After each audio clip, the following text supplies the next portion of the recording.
What's up, everybody? Thank you for checking out the channel. If you haven't already, hit that subscribe button, hit that like button, and then let's get the episode rolling. It's something that you can, and I can tell by your face, you can believe. Yes. I don't know whether it's true or not, but it's something that absolutely could be true, given the history of our country. Now, see, this one's sick.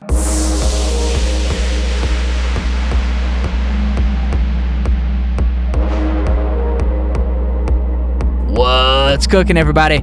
I am joined in the bunker today by Mr. Terence Jones, also known as one of the originals of this podcast, along with Sidney DiBernardo. And I say that because Terence was episode number 10, and I launched September 15th, 2020 with 10 episodes, so he was one of those. And he was the first guy who came in here and really got the wheels turning on the long-form conversational podcast that I was always dreaming of going to. And so without him and without that episode, because it was very, very important, I don't know if we'd be here today. Now, this time around, I actually know what I'm doing, and I didn't have to rely on him putting on an absolute show 24/7 for, not 24/7, but for the entirety of the conversation. And so it was nice and comfortable, and it was just an amazing, amazing follow-up. This conversation went all over the place. Terence told a lot of amazing stories. I'm not even going to get into his background. You can read the bio, but this dude's the best. Walks the talk, sees the nuance in situations, and somebody I've known forever who's just an amazing, amazing guy. So you're going to enjoy this one, straight up. Like, I promise you, you will enjoy it.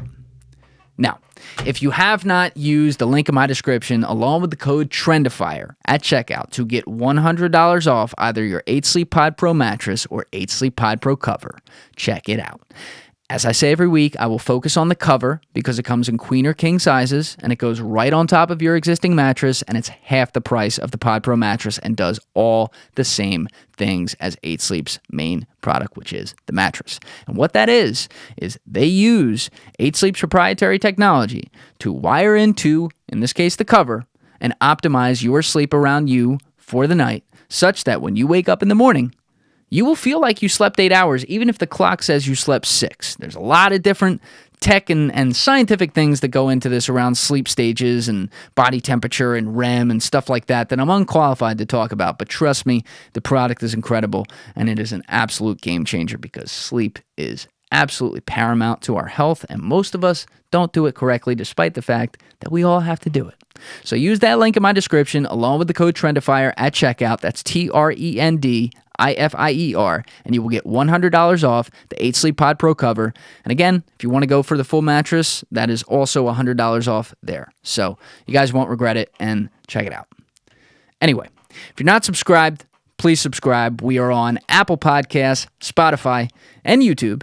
And if you're on YouTube right now, hit that subscribe button, hit that bell button, and leave a like and comment on the video if you would, please. Now, a little announcement here and a big thank you to you guys. This past week, we peaked at number 29 in the United States of America on the Apple Podcast Personal Journals chart. So for those of you who don't know what that means, there are 10 or I think like 15 categories of podcasts that you can be in. So our category is society and culture. And within those categories, there's probably a total across all of them of maybe like 50 or 60 subcategories. One of those is personal journals, which I think is a pretty big one. And we were number 29. So I've been telling you that I've been blown away by how the audio side of this has grown consistently since day one of this podcast, and that is proof right there. So thank you to all of you who have been word of mouth sharing this thing and supporting. It's incredible. I love the community that's being built. I'm going to try to figure out some more ways to get everyone involved together. Stay tuned there. But also, if anyone has advice on how to grow YouTube, I am all ears. I post on YouTube every single day for the first 5 months of the year, and I feel very good about the content and the style and what I've been able to do there, because I've also tested some of that content on other platforms and done well, but I'm pretty clueless on how to generate engagement like on the YouTube platform. No matter what I've studied, I'm not good at it. So if anyone has advice on that, once again, would love to hear it. And eventually we'll catch that up. I'm grateful the audio has been a consistent great spot literally since this podcast began. And so that stayed the same, and eventually YouTube will get there. So to all of you who have supported that, once again, thank you. Thank you to all the people on TikTok who have found the podcast and supported there. I've never asked for it, so that makes it even more amazing that all the shares you guys give. I know sometimes it's randos giving shares too who don't follow me or really don't know who I am, but there have to be a lot of you in the following who continue to share the clips from TikTok and spread them around and comment and make them go. So thank you to all of you. It's amazing. And what we've been able to do here early on is, I mean, I couldn't do it without you. So I know I say that a lot, but I'm never going to tire from saying that. It is the entire truth, and I really, really appreciate all you guys. That said, you know what it is. I'm Julian Dorey, and this is TRENDIFIER. Let's go! This is one of the great questions in our culture. Where is the nuance? You're giving opinions and calling them facts. You feel me? Everyone understands this, but few seem to do it. If you don't like the status quo, start asking questions. Like, and not, you see what I'm saying? Like, I see what you're saying. I'll give you a little bit pushback because I look at it as a chicken and the egg argument where I don't know that it's necessarily the lawyers that are at fault in this risk assessment as much as human nature and greed, right? And you see it all the time with like accidents. Like, I'll never forget, I got into a car accident in Baltimore, and I was coming down. I was pretty much on my college campus. It's a bad start. Yeah. Baltimore car accident. Yeah, I know. With a cop. How about that? Oh, no. Oh, I got to hear this one. So I'm in my car, and there's a CVS here. I'm in the right lane. I'm going to make a right. And there's a huge pothole right here. And so I come into the left lane. I'm young and dumb. I know now that this was not a smart move. You were young and dumb? Yeah, no, you weren't. I was. I know. You would never tell. When you were telling that story about that guy and how he was, I won't say who his name is to not out him, but how he was a savage in college. I just started thinking about all my college stories and how I had to bury my alter ego and leave him in college. I promised my fiance that, that stage was behind me. But so there's a pothole in this right lane. So I go around in the left, and then I'm going to make a right turn into the CVS, which was on the right hand side. And in the short time that I go to the middle lane and come back around, this cop comes speeding up behind. Oh, the cop hit you. And so technically, I hit the cop because I'm making a right hand turn from the middle lane, and he has the right of way in the right lane. And so he slams on his brake and goes up onto the sidewalk, and I hit my brake. And I kid you not, and for the viewers, you'll be able to see my hands and what I'm doing. But I kid you not, I literally nicked him. Like my head didn't jerk, none of that.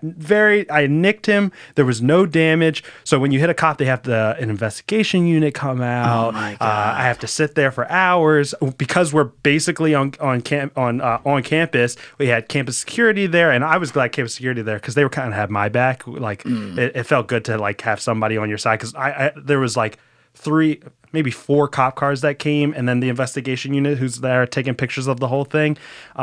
No damage to my car. The only damage to his car was that I'm guessing that what I hit was his whatever light you call that. You know how they have like that spotlight on the side? Some of the cop cars, the older ones, they have that like light on the side. Like that the Fords would have that. Yeah, that light was a little crooked or whatever. Pretty much no damage.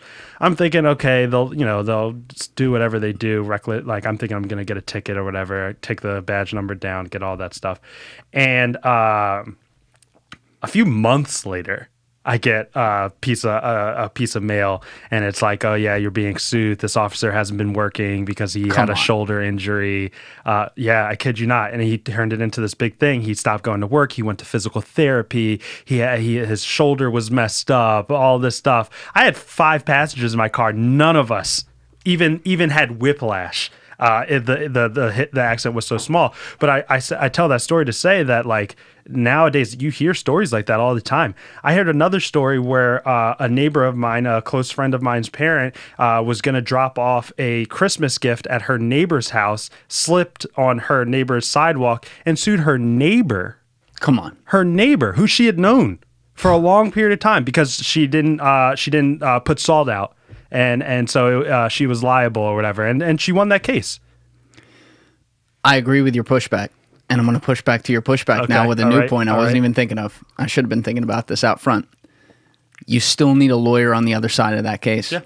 And that's I think technically you don't, but I hear what you're saying. You're gonna maximize your value by having a lawyer. Correct. 100%. Correct. 100%. So at some point, like if it goes to court, there needs to be someone that's going to be like in that case. My client walked on top of the sidewalk. Yeah, It was not. There was no salt. It was a dangerous zone. That's right. She can never work again. Her daughter cries at night. And it's like, okay, dude, like we get it. And not calling out Mike's beer here. But I was gonna say, I think I know that voice. I think I know it. The side note, real quick, the best was when he was intern. Like his dad really made him work like a dog, which was great dad to have. But he was interning, I think, when he was like a freshman, and people would call up the office, and he would be like he'd be at the front desk, be like, yeah, spear, and whatever it's called. Sure. And he would answer the phone, and these people would be talking about like their latest injury or something, and they would just hear like Mike from the front desk be like, no, hold on a minute. You mean to tell me you have lived at this house for 25 years and you only just noticed the crack of the foundation yesterday? Oh, you only just noticed? Okay. All right. Yeah, I don't think there's a case. Like he would call up. And so then like some of the other lawyers are coming in and they're like, Mike, that's a potential client. So next time. Yeah. That was the worst crack you've ever as soon seen. as you said that, I was thinking like that's a lot of power to give a freshman. Yeah. To be honest, like that's a lot of trust. But I mean, I'm sure he knows the world. I'm sure he's been studying under his dad for a while. Yeah. So. Yeah. And not talking shit on him at all. I mean, his case is that because he's a full blown trial attorney. He went right into it. He's killing it. But his cases that he's told me about are pretty absurd. Mm-hmm. I mean, they're like crazy shit. So when I see that, it makes me feel better about things. But I always do remember there are people out there just like you said, human nature. Yeah. They're looking for. The lawyer's got to get paid too. Mm-hmm. And so they're looking at cases. That's how you hear. Remember like the one we were growing up and we'd hear about the people suing Wawa for a pickle, or not Wawa, McDonald's for like a pickle. Yeah. Or the coffee's too hot. And it's like, to me, I actually do like it when judges will, I don't know what the terms are, so I won't try to guess, but like when judges admonish. Like have a penalty, yeah. And then punish attorneys for taking cases. And that is a little bit of a slippery slope. Sure. Certainly. But like sometimes it's so obvious, like, it's like QAnon obvious. And it's like, okay. that seems a little too far. Yeah, you shouldn't be doing that. It's hard. It's a hard thing. And it's even harder when you try to go private, right? Like, and you have like a small thing because you don't have to take every case, but like you got bills to pay. And if you're not taking cases and you're super selective, it's a dog-eat-dog world and it's an oversaturated field realistically. I heard a statistic the other day, and I didn't have a chance to fact check it, but it came from a credible source who said that they were looking at, I want to say it was a law school in Florida, and that like the majority of students were coming out of this law school with over 6 figures in debt, and the average that they were making coming out was like 60 grand or something, or like 30, like it was like nothing. Wait, now that's interesting. Let's take a sidebar on this. And we should fact check it and look it up. But I know he did tell me where he got the article from, so I know it's real. I just don't remember the numbers. When you're talking next, I'll pull that up. Yeah. So I'll check that. But either way, even if the numbers are a little off, it wouldn't surprise me if there's a story there that is absolutely true. I'll take it at face value that there are people coming out of law school where, as you said, they pay hundreds of thousands of dollars to go, and they're making a lot less and they're sinking.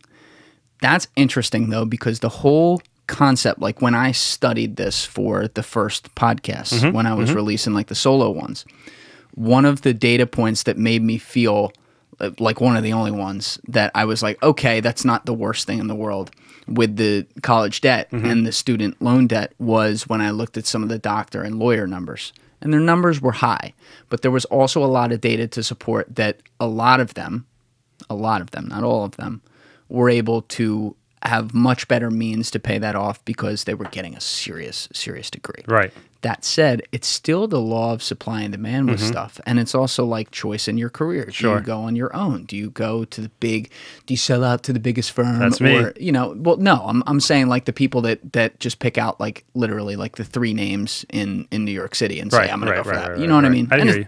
It's not that they're a sellout, but you know what I mean. I hear you. Right? So. And that's the narrative for sure. I mean, I knew what I was getting myself into. And if you want, we can get into how I made that decision because, as you know, I wanted to be a public defender when I went to law school, and that's where I thought I was going to end up, and obviously I didn't. So we can talk about that, but no, 100% that's the narrative.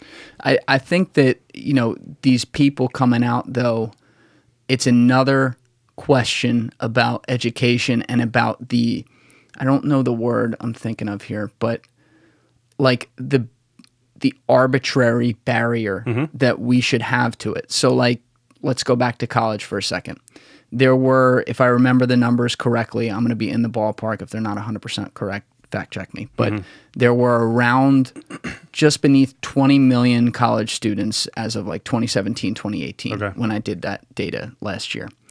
And of that number, I can't tell you what the optimal number of kids is that should be in college at a given time in this country. Maybe it's 9. Maybe it's 10. Maybe it's 11. It's not for me to say. It's not like draw this line right here.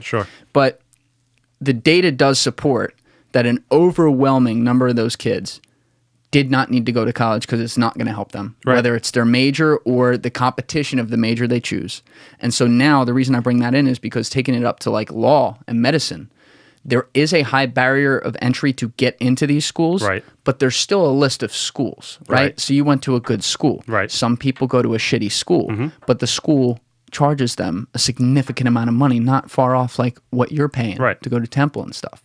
And so I look at that and I'm like, should we have higher standards? And I don't know if it's like the government running it or something, like that never ends well, but who's going to do it? Like who's going to say like, all right, below this, no one's going to a school because the school's going to suck and they're going to pay too much money and they're going to be sinking in debt. Right. It's a very interesting thing to talk about and to think about. And when you think about the disparity in pay, it gets even more interesting.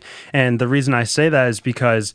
what do you mean? Disparity in pay. Well, there's a bunch of disparities in pay, but what I was thinking about is that I actually read an article while I was at my firm that there are a few law firms out there that are paying students right out of law school, their very first year, $200,000 a year in salary. I believe that. And if you look at the opposite end of that spectrum, I'm sure if you go to certain small counties in America and look at what their public defenders are making, it's probably and again, I didn't look this up, but I would not be surprised if you're looking at $30,000 or $40,000.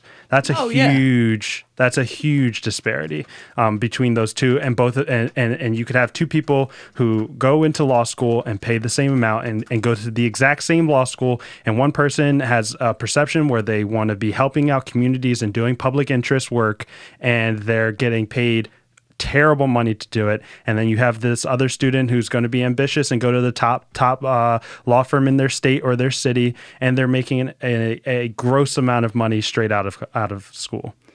And there's the one thing we have to remember is there are always going to be some winners and losers, right? 100%. Always. It's not like we can say, let's get everyone in a circle. Yeah, everyone's going to win. There's always going to be people that lose. Where I get concerned is when a lot of people are losing. Yeah. And I can tell, like, okay, statistically, not all of them are bad. Not all of them don't have abilities. And like obviously the main example is with college debt, and I think that's because it's a lower form of education than say like law school, and it's also a bigger population and also a lot more choices of major that can fuck you up or make you, right?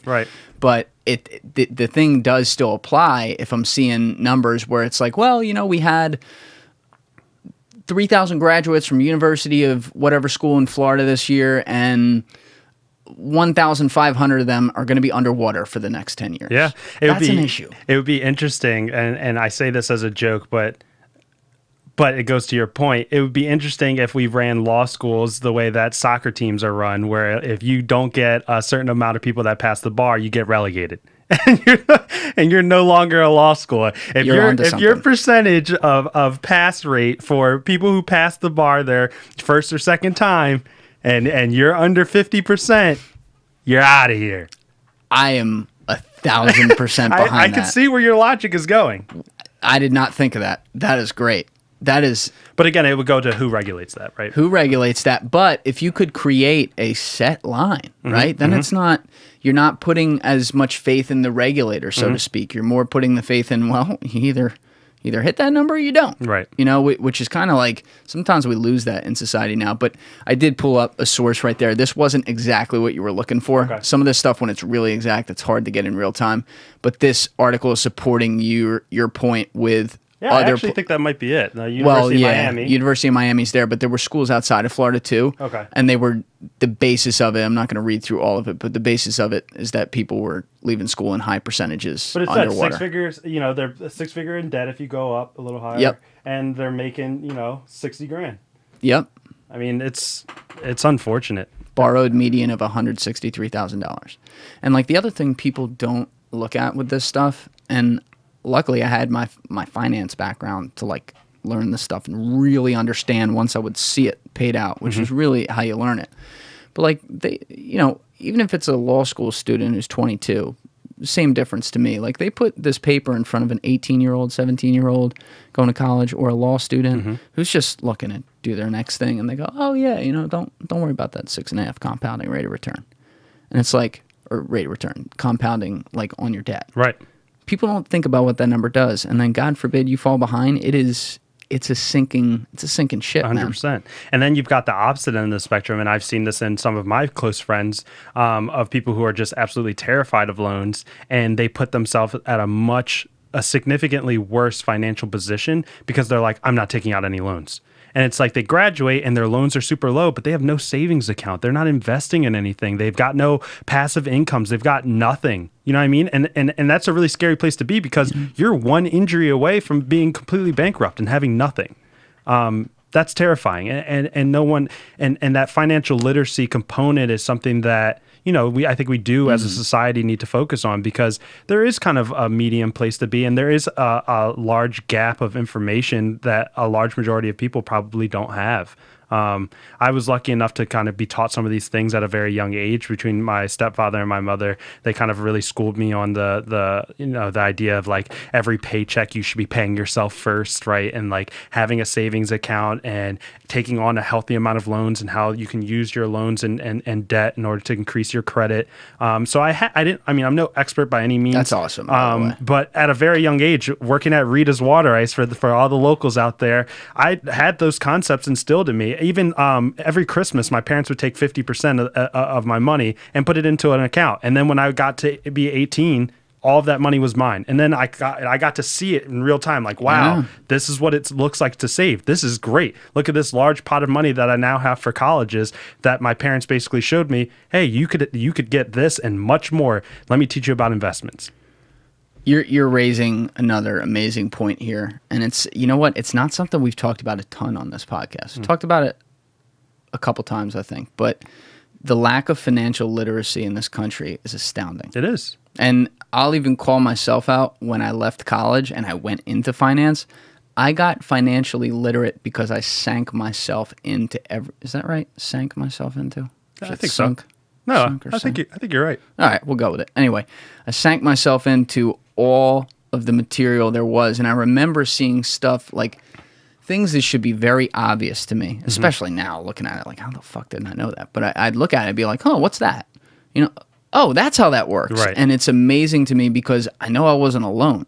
And now I think of a lot of people because I take that for granted because I worked in it every day. Like I had to deal with people with their money and everything. And I think about everyone who doesn't have these basic questions answered, and they don't teach it to you in school. Yeah, I mean, 100%. It's all really interesting. What you said brought up a point, and now I'm forgetting what I was going to say. It had to do with financial literacy and kind of getting on board. But yeah, I mean, I was lucky enough to have parents that kind of prioritized it. And that's critical too, because like my grandma was someone who was so good at it, and I probably should have taken more from her. But why are some people great at it? It's because of their experience or like their parents and stuff. So like my grandma was a child of the Great Depression. Right. She knows what it's like to have nothing. Right. She knows what it's like to have to count where every penny is. And so even though like over the years they made it and they did well, she operates as if she is the poorest person on planet Earth. Right. You know, she's like good to charity and stuff like that, but then in her own life, she's like, I can't unless it's like her hair. She can't spend on anything. She's like, that pasta costs $3.07. I'm like, I don't fucking care. Just get the pasta. But I hear you. There is such a good baseline there, and I guess I also probably took that for granted because a lot of people, you know, even their grandparents or their parents, or like your situation with your mom and your stepdad teaching you, like a lot of people don't have that, and we really got to work it into schools. Yeah, and I remember what I was going to say. It had to do with taxes, and so before going to law school, I worked as a case manager for people who were struggling with opioid addiction, and as a case manager, you're not making a lot of money. So I didn't know you did that. Yeah, 2 years in Philadelphia. I got to kind of see my city in a different light, and this was at the height of the opioid epidemic. I mean, not that we're not still in the height of the opioid epidemic, but and so you're not getting paid a lot, and so you know, taxes were whatever. I didn't really think about it too much, and now working my first big boy job and getting paid, you know, a decent amount of money. When I got my first paycheck, I kid you not, I called the accounting company and was like, I don't think that this is right. I'm missing money. I called my mentor and I was like, I feel like I'm being shooken down, or however you say that term. Like, I feel like they're shaking me down right now. Like, where's the rest of my paycheck? Here, I pulled out my my offer letter. Here's the amount that you said you were going to pay me. Here's the amount that you actually paid me. Where's the rest of my money? And she broke it down. She kind of laughed at me a little bit, and she's like, yeah, taxes. That's a real thing. You got to take that into. There's Pennsylvania. Yeah. There's the federal government. There's Bernie Sanders. Yeah. So I'm like, oh, that's how taxes work. Okay, this whole conversation around it makes a lot more sense now. But I mean, even that's something that I should have known off the bat, right? That's something. But I saw a number and I thought I was getting that number, and so when I didn't get that number, I was like, what the hell is going on here? And it's a story that I'll probably get laughed at for a while. I remember texting all of the other associates like, hey, did your check look a little funny? My check's looking a little funny. How's your check looking? Have you ever seen those TikToks of like the dads who will pick up their kid after they get their first paycheck from their first job? No. And they're like, open it up. No. And the kid's like, man, we're eating great tonight. And then he opens it up and he's like, what the fuck? And the dad's like, told you. Yeah. But it's true. I always gamified it. The one thing I would always look at is I'm like, oh, they're going to give me money back at the end of the year though. Right. Like especially like if you're not rich, like not killing it in a job, you're gonna get money back. Yeah. So I'm like, all right, I'm up. Yeah, I'm gonna need that. I'm like, I'm up. I'm good. But it's another thing that you don't think about, like the minimum wage, which is somehow still $7.25, which is crazy. But unbelievable. You don't think about how, okay, well, if that was technically only $6 because of the taxes or whatever it is, that, you know, $6 over 3 hours, 18, $7.25 over 3 hours, $21.75. Add that up over a week. You know, that's a couple meals right there for someone who's literally operating below the poverty line, right, which is a crazy thing. But I want to go back to that opioid thing. I did not. Maybe I did and I forgot, which maybe not. If that's the case, I'm sorry. But you've done so many different things. I've done a lot. I can run you down my track record. Just we're gonna go through all of it. All right, we're gonna go through all of it today. So out of high school, I knew, and I wrote my like college letter on how like I really liked helping people. I liked, you know, being there for others. I care about my community. I recognize that I'm in the reason why I am where I am today is because I come from a family that's full, and I have an understanding of the privilege that I came into with, right? And I talked about that on the podcast last time, and I'm very cognizant of that. And so I'm thinking, okay, what am I going to be when I grow up? And I have no clue. You know, when you're 18, I literally could have done anything. And so my stepmom's a doctor, so I'm like, okay, she helps people. She seems to like her job. She makes good money. I want to be a doctor. So I went into school pre-med, and I quickly realized like college biology and high school biology are not the same thing. No. And so I switched from a bio major to bio psych I really want to focus on public health. Because this way I'm still looking at communities, I'm looking at problem solving, and that's where I wanted to go. So I actually did a program at Columbia University after I graduated for a summer, and I was there summer 16. It was a public health program. It was basically trying to make sure that minorities are starting to get into this field. Amazing program. Columbia was amazing. I never thought that I would like New York as a Philly guy myself, but Harlem has a culture that's so unique. And I really did fall in love with Harlem. And then after I finished that, I still didn't necessarily know what I wanted to do. So I actually did a year service through AmeriCorps. I worked with the Notre Dame Volunteers, and I basically was working with adults with HIV and AIDS. And so just basically making sure that at that time, I thought I wanted to potentially go into nutrition. That's what I wrote my paper on at Columbia, and like food deserts, things like that, making sure that communities are eating healthy because, as you know, I like to cook. Like I love cooking. I'm like, that's a perfect intersectionality. I get to cook. I get to try new recipes. I get to look at nutrition and make sure that communities can try to eat healthy on a budget. Right. And that because I think that that's an extreme problem in America. And so I got to kind of test some of that stuff out at the Don Miller House is what it's called in Baltimore. And I got to, make the meals for the residents, take them to their appointments, make sure that AIDS and HIV. Yeah. Yep. Okay. And so these are adults who kind of live in this house. And I was just I noticed, so I had actually volunteered there for 4 years in undergrad, and I got along well with the director, and she was like, hey, I'd love to hire you full time. Or if you didn't want to commit to a full time, you could do a year through AmeriCorps and then maybe do a full time afterwards.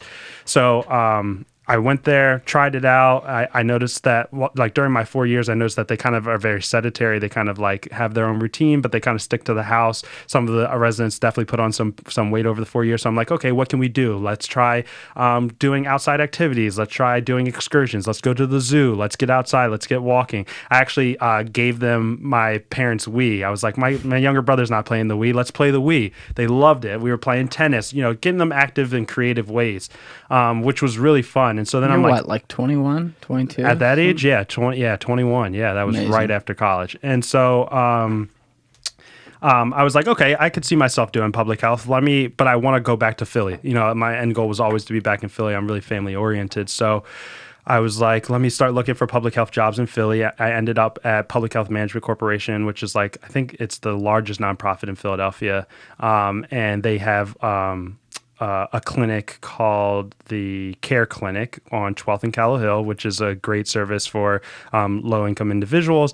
And they had this thing called the Center of Excellence, which was brand new. It literally had started 3 months before I started, where this guy, Adam, had created this project, I guess, where he was going to try to get people who are addicted to opiates connected to different services. And so we were called community-based care managers, or CBCMs, community-based care managers.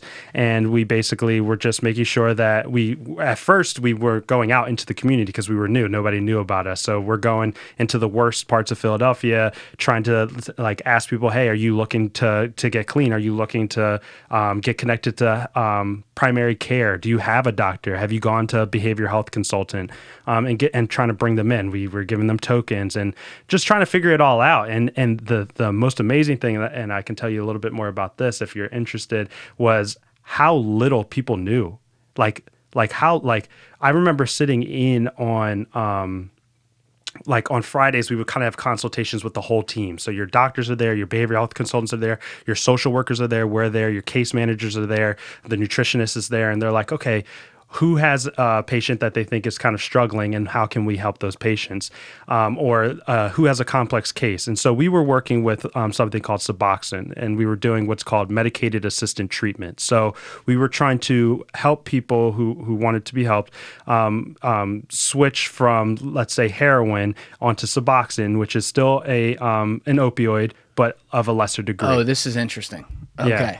Okay. So that's mainly what we were doing. Quickly, because I don't want to get lost on one point. Yeah. I wanted to ask about, which is when you're walking up to people to do this, what's your hit ratio? Like 1 out of 20? Oh yeah, it's really low. And in the beginning, it was even lower because the one thing that I had learned is that people who are addicted to opiates and are used to an area don't like leaving that area. And as a naive 22-year-old, I'm thinking, like, you're telling me you want to get help.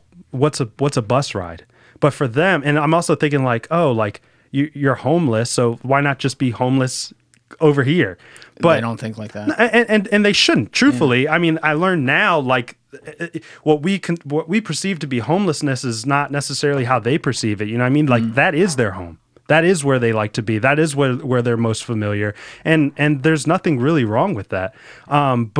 So it was probably less than 1 in 20. I mean, we would get people who would come in, try Suboxone one time and never come back. And it was very hard in the very beginning to figure out how we can get patients to come in, because 12th and Capitol Hill is not, I mean, it's not a great neighborhood by any stretch of the means, but it's definitely not Kensington, right? And so, I mean, fast forward now, like, they're, plugged in with hospitals, and we're getting referrals from all over the place, so we have a much bigger name. But when you're talking about the people you were going up to, though, who are addicted to opiates, is it pretty much largely heroin and then like maybe some OxyContin? Yeah. Possibly. So the people we're going up to are almost all heroin. Okay. I mean, we would get, and that was the most fascinating part for me about this job, was how the opioid epidemic reaches every aspect of American culture.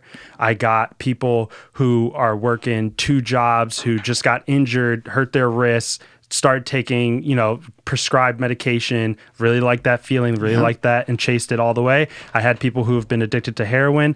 I got people who have been on methadone for 20 years, asking their methadone prescriber to bring them down on a lower dose and not having like success with it. So I got to see everything in those 2 years.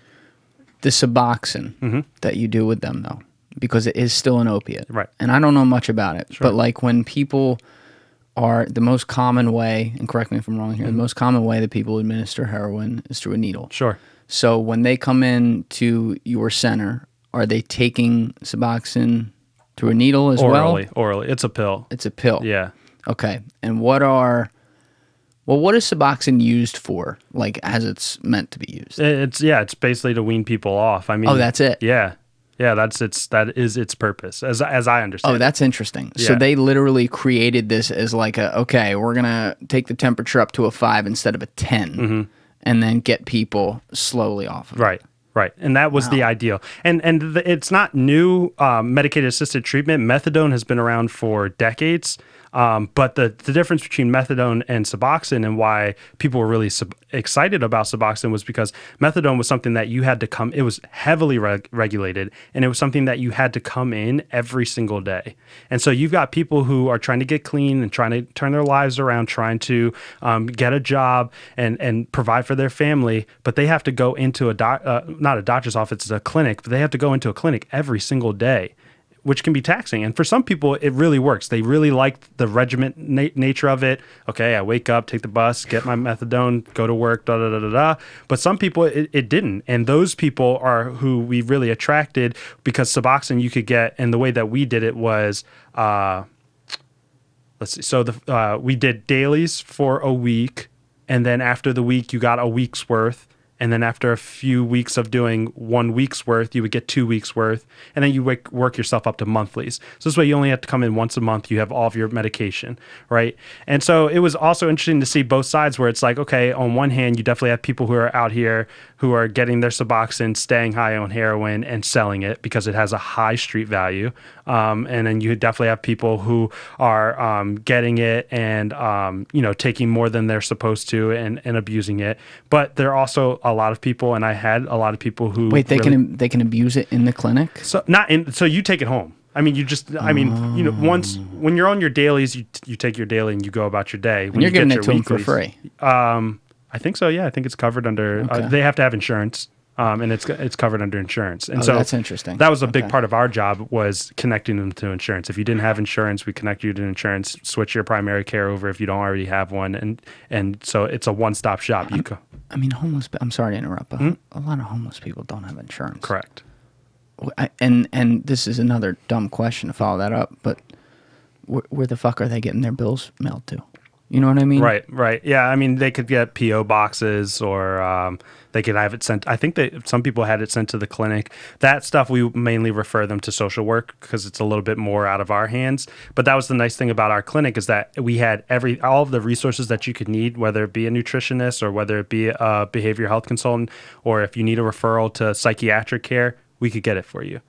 So the people who were really seeking out that change, And don't get me wrong, it's like any other addiction. You have people who do want to change and they fall off the horse and they get back on. I had patients who I wouldn't see for 6 months and then come back in.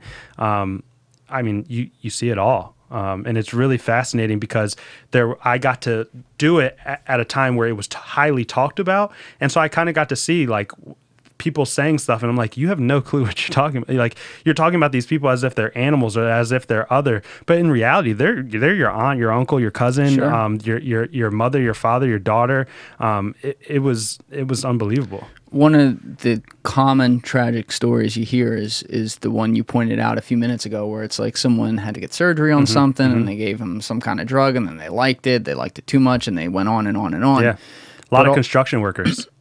I'll bet. Yeah, a lot of construction workers. Yeah, people are working hard labor jobs where there's danger and then, they hurt their shoulder, they hurt their knee, stuff like that. But what about the people who were straight up homeless as well, like long term? And I'm sure some of those people ended up that way as well. But, the people who really didn't have anything, what was the most common link you saw to them starting to take the drug? Just literally like, I don't have anything to live for, so I think I'll try this? Or was it more nuanced? Yeah, I don't know what their motivation was. That's really what you're asking, right? Like what their motivation to get off of heroin. I mean, No, to get on it. To get onto Suboxone. No. At the beginning, like when they started. To get on the other types of cases. I don't know that we ever really asked about how they started using drugs. We in our intake, we would always ask how long you've been using drugs, but I don't really remember asking what made them turn to drugs. That's it. Yeah, and you know what? Not to criticize you guys. That's an oversight though, and I don't think it's a question that gets asked a lot. But we just kind of assume, in low income places or places of homelessness, urban areas, which are the most common place, though it happens in other places. We just kind of assume, that's what happens there, and I think that's not fair. Yeah, I think a lot of people. I don't know if it's like just a struggle with purpose, or I'm sure that's some of it, or it's like. A lot of people, you don't choose where you're born into. You know what I mean? And there's no hope. Right. And it's like, all right, you're 17, 18, 21, could be 25, and it's like, well, I think I'll fucking try that. Yeah. I can understand that. It's not, I would never want to do that, but I also didn't grow up like that. Right. So who am I to say how I'd be thinking getting in my head? Right. You know what I mean? And I think a lot of the quote unquote, not the war on drugs, that thing's a fucking farce, but I mean like the whole battle back against drug addiction, I think sometimes we do lose a little bit of focus as to what motivating factors lead people to just try it, rather than just the people who get looped into it for a tragic reason, like they were taking a pill after surgery. Yeah. I think it is an oversight. I'm sure I've heard stories that are common in America where it's like, oh yeah, I was already doing this drug and it was kind of like a natural progression. My friend said try it out and I loved it and I stuck with it. That was the one that I heard the most. But yeah, I mean, I'm sure that there are a lot of other stories and a lot of other situations that ended up, pushing people in different directions. Sure. Now, as they go on the Suboxone, though, and this process starts to take place, because it's a wean-off drug. Yeah. First question. I assume there are different levels of magnitude of Suboxone? Yes. Okay. So I guess the plan would be, on whatever timeline it is for that given patient that you guys decide, it's a certain wean-off, whatever milligrams down to whatever. Okay. Right. When they come to the end of that, what was the success ratio? And you don't have to give me exact numbers, but like how solid was it that people really were better? And then also the second question would be, did you guys have systems in place that still sent people to get full rehab help as well? Yeah.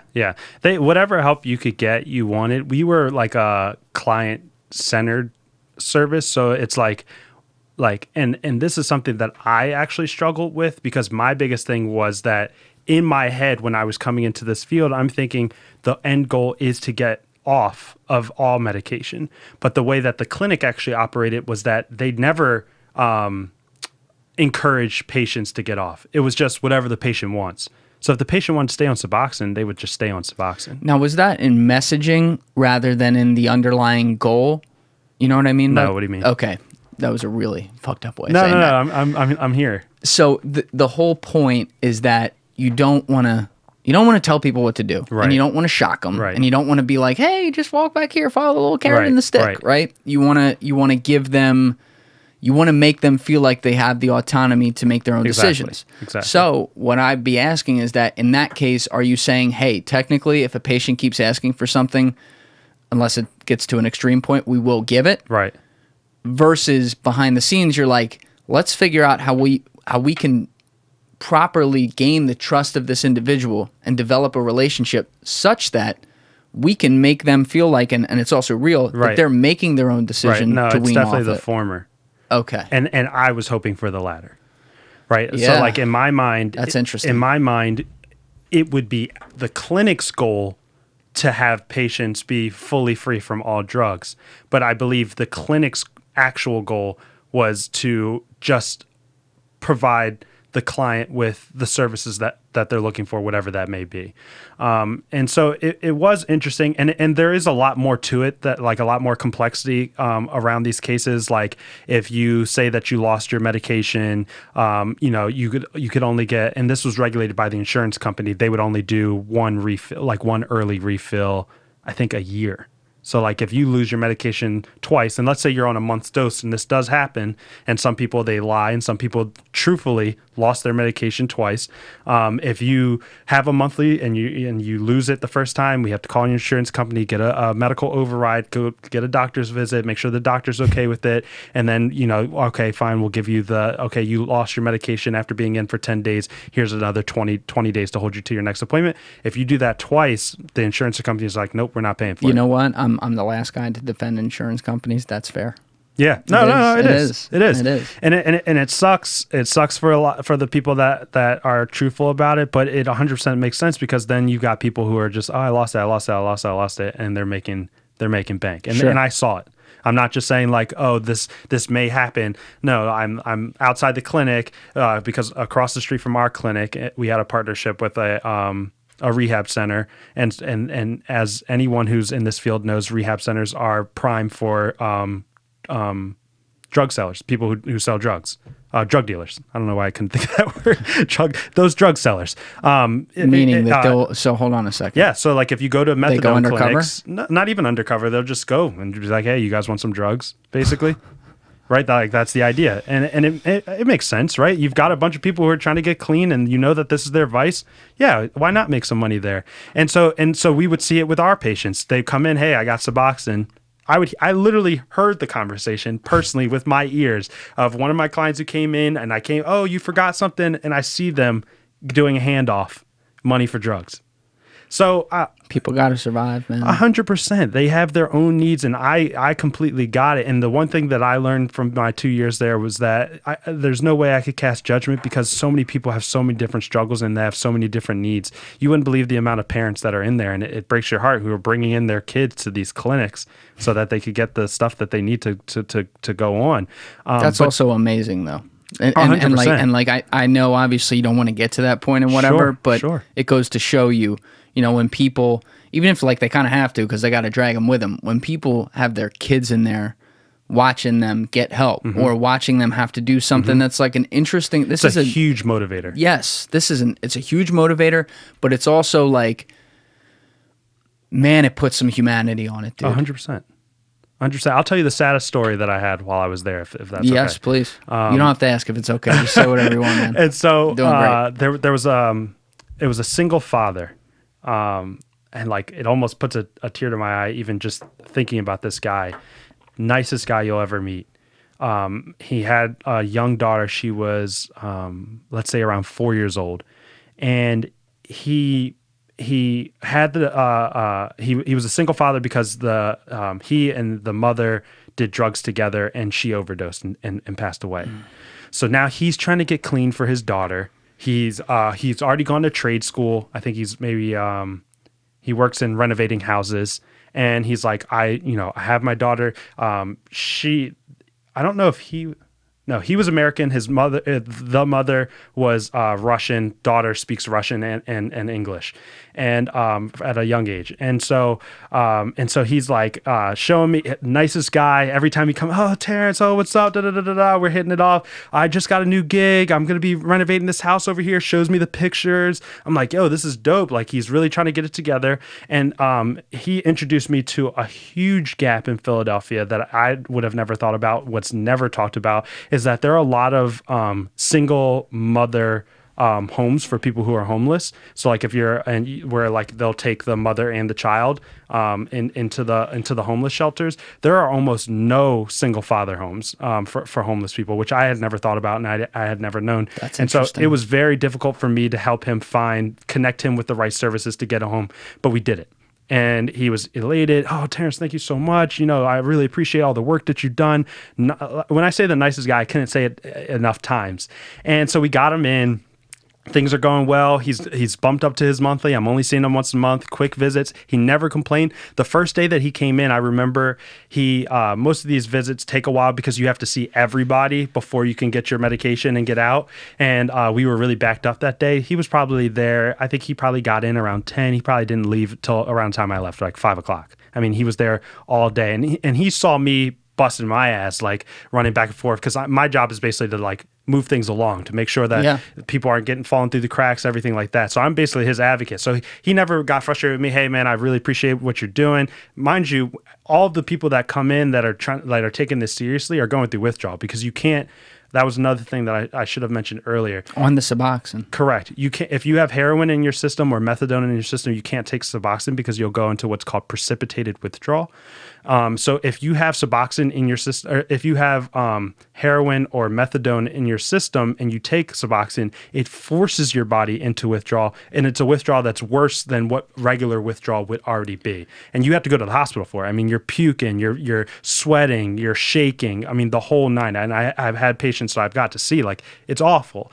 I want to come back. I want you to finish this story. I just want to let you know, I want to come back if we can. I never remember this shit, but I want to come back to the withdrawal All thing. right, we could talk about it. So all of the patients that come in, they have to have minor withdrawal because they can't have other drugs in their system to take the Suboxone. So mind you, he's in this clinic from 10 till 5 going through withdrawals, visibly sweating. And he's still like, Terence, I really appreciate all the work that you're doing to me. That's the type of guy this is. And so we get him, fast forward, we get him into the clinic. He's on monthlies. He's only coming once a month. And then all of a sudden, 1 month, I didn't see him. And I was like, okay, that's weird, whatever. Maybe he went on vacation, whatever. Another month goes by, I didn't see him. So I think after 3 months, I usually do like a follow-up call to all of the numbers that we have. So I called the clinic. And it turns out that he relapsed one time and overdoses and dies. And now his daughter is an orphan. And he doesn't have any family here because he was an immigrant. Correct. Oh, my God. She has got nobody. And it's like... Did you look into that? I mean, they can't give me any information on her. So I have no clue what happened with her. I'm assuming that... The fact that they had that information, I'm assuming she went into, Child Protective Services. But I mean, it's literally awful because you build a relationship with these clients, and it just goes to show. And it, apparently this does happen. And I say apparently because I haven't looked up anything on the online. But doctors say it all the time that a lot of times that first if you've gone a long time not taking heroin, that because your threshold. What's that word? Your tolerance is a lot lower because you haven't taken it in a while and you're on Suboxone. That first relapse a lot of times gets you.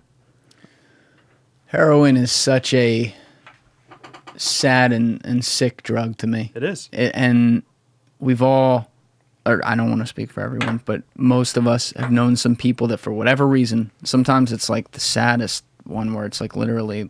As we've said like 4 times now, where it's like after a surgery and then it just turns into that. But a lot of us have known people who get addicted to that. And I've known a bunch of people who've had that problem. And I did, one of my friends who was on it for a long time and couldn't get off, tried everything, right? Rehab, the whole 9. One of the things he explained to me is I was like, do you ever, like, are you worried every day about going back to it? And he said, absolutely not. Every day. Really? No. Really? And I'll tell you why. And he said that, and this is more common, like the narrative is a little different with heroin addicts than it should be. He said, I'm sure there are some people who have it differently, but he said a lot of my friends died, and then a lot of my friends who lived feel the same way. Mm-hmm. He said, the thing is, I failed so many times getting off of it for years. Mm-hmm. I don't know, like 3-4 years, something mm-hmm. like that, because you have to get really far off it. You can't get clean for like 3-4 months and like not worry about relapsing. He's like, there was this thing, I don't remember if he said it was like a year out or something like that, okay. But at some point, after thinking about it every day, as you just pointed to, you cross this threshold where enough time goes by where I guess chemically it wasn't in your system, right? Where the thought of it sounds like the devil. That's interesting, like yeah. You get, like, when you think about it, it's not like, it's very easy for someone who is an alcoholic to think about alcohol and be like, oh, I'll sip some, because right. they're not going to, it's not the risk like when they take the first sip. Right, you know, it's a right. drawn out thing. With heroin, he's like, that feeling is so distinct that when you're far enough past it, and and you're one of the few who was able to do that, mm-hmm. you actually get a shiver down your spine. He's like, so I never, ever worry about it. But most of the people I know never make it there because they die. Yeah. And it's scary to me. Like, I am very, very ultra liberal on drugs. Mm-hmm. And I am actually, and this is going to sound very contradictory, but I'm open to the conversation. I'm not saying I'm there. I'm mm-hmm. saying I'm open to all conversations, but I'm open to the conversation of full legalization of stuff. Okay. What scares me about that is the cost on humanity, because it will be, especially in the first decade, a pure survival of the fittest. Mm-hmm. If you make things so readily available for people, including people who are already abusing to, get their score on the street because mm-hmm. whatever happened in their life, you're going to have a lot of people die. Mm-hmm. I don't care if you do it in controlled centers. There's going to be a lot of that stuff. And yet I kind of wonder if a lot of the motivations behind the people who get down these rabbit holes, because it's not like they want to be there when they're there. Sure. I mean, that's crazy. Like, the idea that, like, oh, I want to be an addict once they're an addict, that's nuts. No one wants to be. That guy didn't want to die and leave his daughter behind. He was doing everything. He was taking every action. Literally everything. Right. And he was good at his craft. I mean, I would see the before and after pictures of these houses that he would help to renovate, and it's like, and I'm like, you did that by yourself? And he's like, I did that by myself. And he loved his daughter. No question about it. Absolutely. It's not like some people who don't understand this stuff are like, oh, such a selfish thing. It's not like that, man. Nah. When you are chemically wired in a different way because of something, even if you made the wrong decision at one point in your life, like, you don't know what caused that. Mm-hmm. And I look at this, and the cost of that scares the fuck out of me. Yeah. And there was a guy who went on, he was actually from Colombia too, who went on Joe Rogan, I don't know, like 7-8 months ago. And I am trying to get myself to listen to the episode, but I will admit I have not been able to, and I also haven't read his books yet, though I'm trying to get myself to do it. And it's this guy, Dr. Carl Hart, who no doubt is a brilliant guy. He's a professor at Columbia. And his whole thing is he was like sober, from what I understand of his story. He was sober for like all his life. And then he studies like chemical reactions and stuff like in the body. So he was studying drugs. Sure. And he felt like the narrative around like pretty much all these drugs is wrong, which, by the way, there may be some narratives in pretty much every drug that are somewhat wrong. Right. I'll agree with that. But long story short, this guy huffs heroin every day. Huffs heroin every day and then writes books. And this is why I have trouble with the open mind, talking about, oh no, you can do that. It's okay. And I'm like, this is my fear. If we get to that point where it's all readily available, are we going to have intellectually brilliant people like this who decide to take a contrarian opinion? And maybe he's okay, by the way. Mm-hmm. Maybe he is. Are we going to have those people, though, forget the fact that we are all wired differently. And there are different strokes for different folks? Right. And then are you going to encourage, like, I can't get myself, I will at some point, but I can't get myself to listen to that because I'm like, I'm just going to get mad. Right. It's hard. And the other thing that that there was conversation around during this time, and the conversation is kind of quieted down, is with these safe injection sites. Where are you going to put them? right? And the idea, like, not in my backyard, I remember was like a common slogan. It's like, where are you going to put them? Because if you try to put them out in the burbs or somewhere, it's like that's not where the vast majority, I'll say, of users are, and they're not going to go extremely out of their way, as I learned through the care clinic, to try to do something that they could already do where they're at. And if you try to put it in the neighborhoods where they are necessarily, then the property value of all of those homes and all of the people, the hardworking Americans who live there, their property value is going to go down. And so it's like, where do we put these where it kind of makes sense and where everyone is going to be happy is a question I have no answer for. And that's unfortunately like the key question of all of it, to even think of the idea itself. I just have Mike Calalori in here, he co-founded the Headstrong Foundation, right, which is an enormous cancer foundation. And he was telling the story where a guy who's a major donor and a cancer survivor, literally for $1, was going to sell them an entire floor to house cancer patients who are in town for treatment. Like, wow, literally, like people fighting for their lives. And the bottom line is the condo association wouldn't take it because it affects the property value. Right. Now, talk about the milieu, right, of, oh, these low-income drug addicts, right? Oh, that's their choice that they did that. That's the narrative. That's the narrative. And then people think about the value of their home, to your point, going down, the value of their apartment going down. And then it's like, well, do it somewhere else, just not here. Well, what if they're saying that everywhere? And then someone's got to take it. Right. And then someone's, you know what? And unfairly, the people who accept that, now, like, their financial value of their place is going to go down. Right. And the other thing that I thought was interesting while working there was all of the different types of people who work at I'll say at our clinic. I'm sure at most clinics they have people from all walks of life. And most fascinating is that we also had what we called peer specialists, which are basically people who, lived the life, turned it around, and now they're kind of want to be like a mentor to other people and to say, like, I've been through this, you can do it too. How can I help you? And the peer specialists were amazing. And we had this one peer specialist who was just an old school Puerto Rican guy. He'd been to prison, and he did that whole story where, like, he's listening to Louis Farrakhan and he's listening to Malcolm X. He's reading the books, very well read, knows that kind of stuff. A bit of a contrarian, like throwing ideas out there. A guy listening to Farrakhan, a contrarian. Come on, he's out there, and he's always pushing me. Oh, Terence, you're such a liberal. Why don't you? What are you doing? What do you know? You young kid. Hilarious. We had the best conversations, the best debates, and things of that. But he lived in the neighborhood. He lived in why am I forgetting the name? Where like most of the heroin was. Not Northern Liberties, but Kensington. Yeah. He lived in Kensington, so like he got to see it firsthand, and his view on it was like he almost had that view where it's like, I was there, like he had no sympathy because he's like, I did it, and it's like for me, and I can't.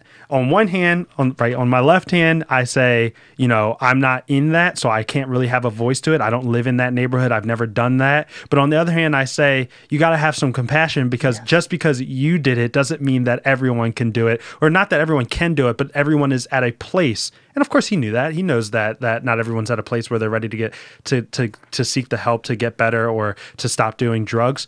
But from his point of view, he's like, this is my home. Like, don't do drugs on my, don't piss in my rose bush. Don't. That's interesting. Yeah. And he's giving back. I mean, that guy, he's one of the guys that got on Bitcoin earlier, talking about the episode with Dylan. He got on Bitcoin early and he's mining. He's trying to, every morning he came into the clinic, he's like, yeah, baby, he's Bitcoin. Doing okay. Yeah. Like literally every morning. I mean, he's hilarious. This is back in like 2016. This was 2016. I started.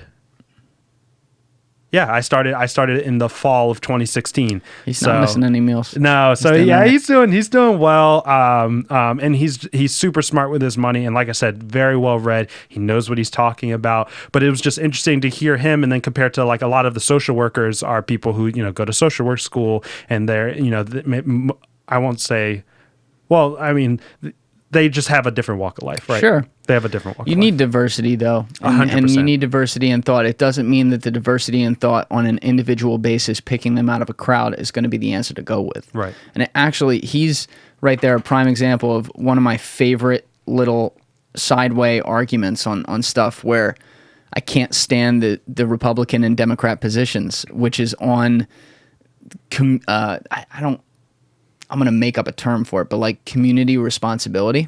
So when you look at the inner cities, the idea that would be opposite of what that guy raised was that, oh, none of these people can help themselves. We got to do everything for them, right? And we were on the opposite side of that spectrum at our clinic, but go ahead. Right. So you're all, and I'm not even sure he was. You aren't though, and I'll explain why. The implication is that all these people are incapable of doing anything, right? And that is the implication I feel when I hear Democratic politicians talking to urban communities, especially.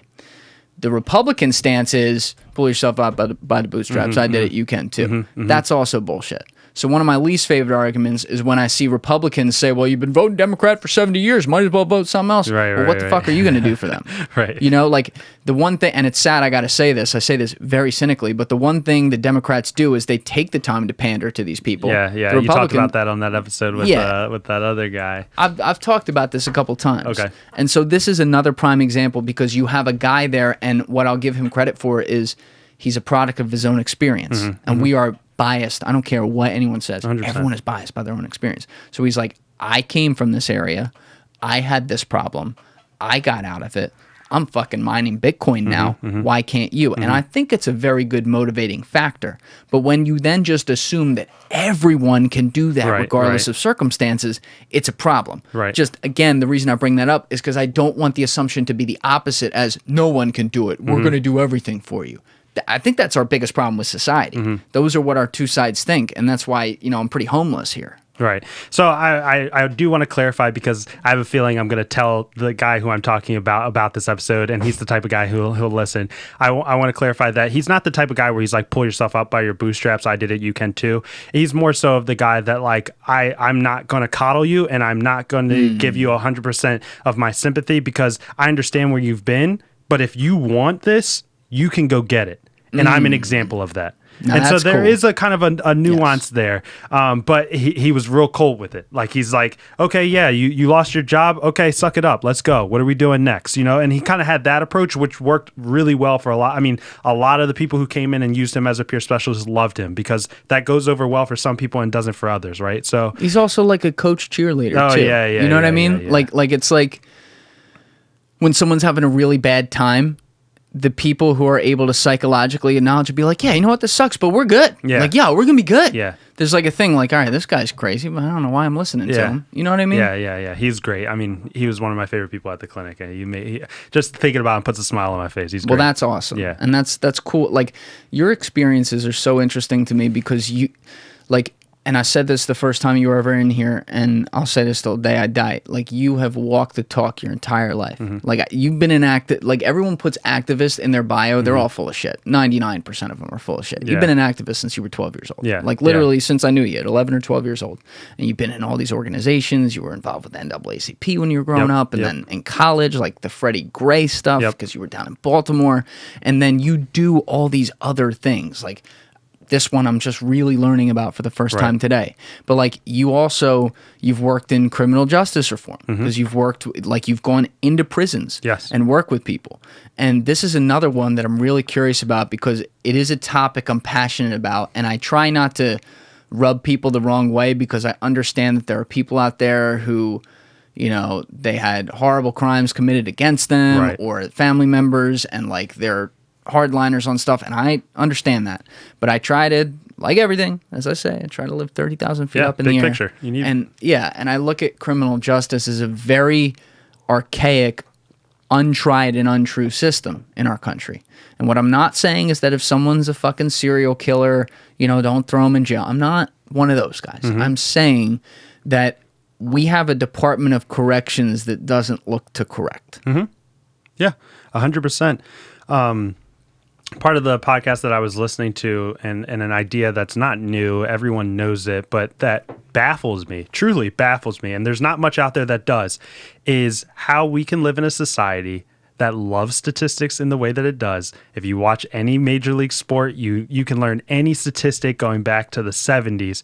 And yet when you look at criminal justice reform and you look at you look at all of the statistics around whether this system that we've created is actually working, there's nothing out there. There's no centralized database to learn, how many times have there been police shootings? There's no criminal database to say how many times have police been killed in the line of duty this month versus this month, or this year versus this year. And it's truly unbelievable given how much we like statistics as a society. Yes. Agreed. So I agree with you. I mean, I think at the end of the day, I think you would have to be living under a rock to think that our current system is working the way that it is intending to be worked. Right? I think you would have to be living under a rock to truly believe that people who go to prison are suddenly reformed and never commit a crime again in a day in their life. And the thing that I always push people to believe to think about is why? Why is that? Why are we okay with sending people to prison to supposedly make our neighborhood safe when it's not really working? And how can we change that? And I'm thinking about that. I think about that almost every day. How can we change it? A major oversight of mine, and when I say oversight, I mean something I've never really sat down and poured through the data on. Like, I couldn't pull any out of my ass right now. Mm-hmm. I'm sure maybe at some point I came across a number, but I couldn't think of it. And that is the private prison system. Mm-hmm. So how much about that are you aware? I don't want to put you on the spot. I know a little bit. I don't know an incredible amount, but I know a little bit. So let's just stick with the idea then. Sure. To me, the concept of, like, this is a prime example of where capitalism goes way too far, right? So I'll argue with anyone that capitalism is the best system. It is. I'm still very critical of it because I'd like to improve it to be the best it can be. I understand it's never going to be perfect, but I think there's things we can fix. And here's a prime example. When you put an incentive on human beings to lock up other human beings, when they also don't have to be there physically every day while it happens, even if they are, but let's say that they're not, because they're not. These are companies that operate from behind the scenes and do their thing. That's sick to me. And so I don't know what the percentages of are where money's pouring into private prisons and stuff, but you read some of these cases about some of these judges who righteously so have gone to jail for a very long time because you find a trail where they were incentivized to send people, oh, you know what, I'll give them 20 instead of 10. And I know you're going in one direction, but I just want to loop it back because this is something that I actually do know, is that when I was working in as a case manager, you start to see it with the pharmaceutical companies. Yeah. Wait, how so? And this is not something that a lot of people are talking about. And I've fallen out of touch, so I don't know how it's progressed. I'm in. Let's go. While I was there, you would hear cases, there would be rumblings. Again, I don't have any statistics to back this up, but there were rumblings that there were pharmaceutical companies that where if a judge had a patient or had someone who was addicted to drugs, and they would say, and this part I know is true, they would say, hey, you need to go clean yourself up, go to the care clinic, for example, and try out drug treatment generally. But there was talks that general was going to start being specific, where pharmaceutical companies will say, hey, judge, why don't you put this on? And this is a conspiracy. I want to be clear. I'm not saying this is factual, but the conspiracy was that either we are going towards or that we were already there, where these pharmaceutical companies will go to judges and say, hey, you should put them on Suboxone, try Suboxone specifically. And the judges would say, okay, you need to go and try Suboxone. And now the judges are getting kickback. It's interesting. It's even as a thought, it's interesting because it's something that you can, and I can tell by your face, you can believe. Yes. I don't know whether it's true or not, but it's something that absolutely could be true given the history of our country. Now, see, this one's sick. It is. I'm going to relate it to one that everyone's talking about right now, and that's the whole vaccine thing. There's an enormous difference here. The vaccine one of the things that pisses me off is there's so much misinformation about it right now and its efficacy. Yes. Is the idea of a vaccine to completely stop you from noticing you have any symptoms because it's in your body and therefore you don't know it? Yes. Would I love it if the vaccine were working a little better against variants for that at this point and you didn't know you had the fucking flu when you had it and it's COVID? Yes. However, if you look at the numbers of people who are in hospitals, and I'm not going to pull them up right now, you guys can fucking pull them up on DuckDuckGo, Google, do your thing. Right. It is the majority unvaccinated individuals, right? And of the vaccinateds, some of the numbers I've seen, though I am far less confident on this, so please take this with a grain of salt, is a lot of them are like very out of shape individuals, right? So they're just going to the hospital as a precaution more than anything. But the numbers in like where there's been breakouts among vaccinated people have been really good. Like people are feeling banged up, but they're staying at home. They don't have to go to the hospital. They're fine. So to me, the vaccine's working. Yes. But it's a part of that whole narrative that like, oh, it's not working. Look, control. And again, I agree with some of the control stuff, not the concept of the vax, but the control stuff. Right. But I see this, and one of the things that people talk about is like big pharma all the time. Like, oh, these people, they're drugging all of us. They're trying to corrupt us and stuff like that. What I've said about the vaccine is that if these people are lining their pockets and giving us a booster shot instead of something that they know they could give us once and we're good, right.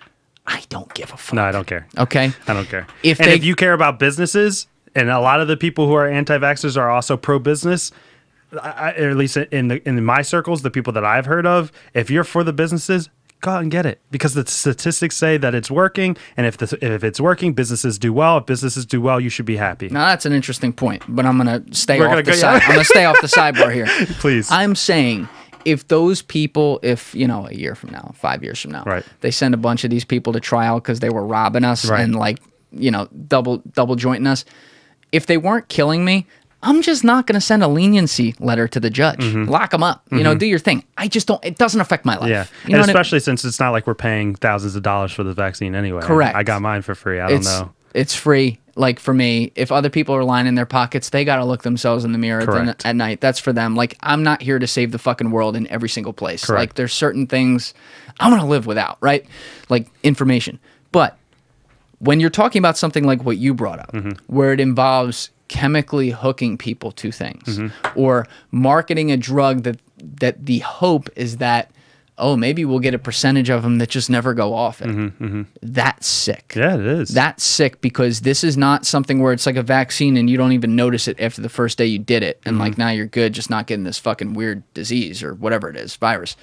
Now it's like, oh, this is something that is going to be a daily part of your life and is going to chemically change you and affect your relationships and your quality of life. And that's fucked up. And another reason why I don't put it past quote unquote big pharma is because you see it in other ways, right? And so while I was working, I'll say there was a period of time where pharmaceutical companies would approach doctors and would say, hey, you guys want to go out to dinner?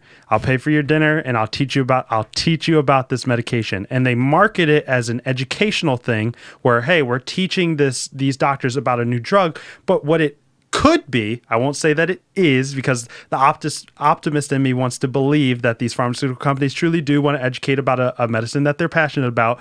But if you wanted to be a skeptic, you could say that what they're really doing is buying these fancy dinners, because I've been to them, and you're paying and you're eating at the best places, and you're like, hey, I've got this medication, use this over what you're already prescribing.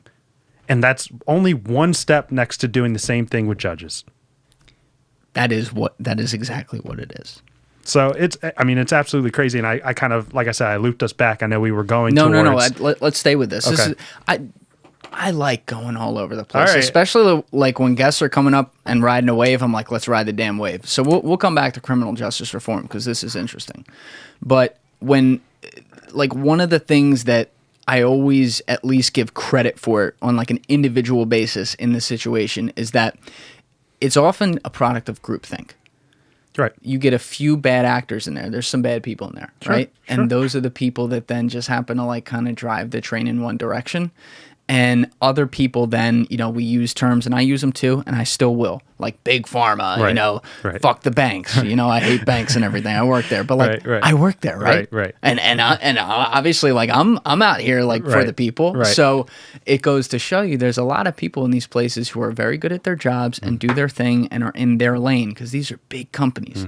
And I'll tell you, I'll never forget when I was in between industries. Like I was looking to shift. This is pre-pandemic, and because the pandemic happened, this happened, so it all worked out. But I was looking at a lot of things in marketing, And there's one lady I got hooked up with who is awesome. Like the sweetest woman, incredibly sharp, unbelievably good at her job. And she was a major league head honcho in marketing at one of the big pharma companies. And so I went into their studio, which is like a whole floor and all these things, and visited with her for a day.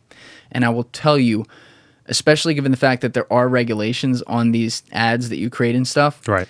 I was blown away with the work. I was blown away.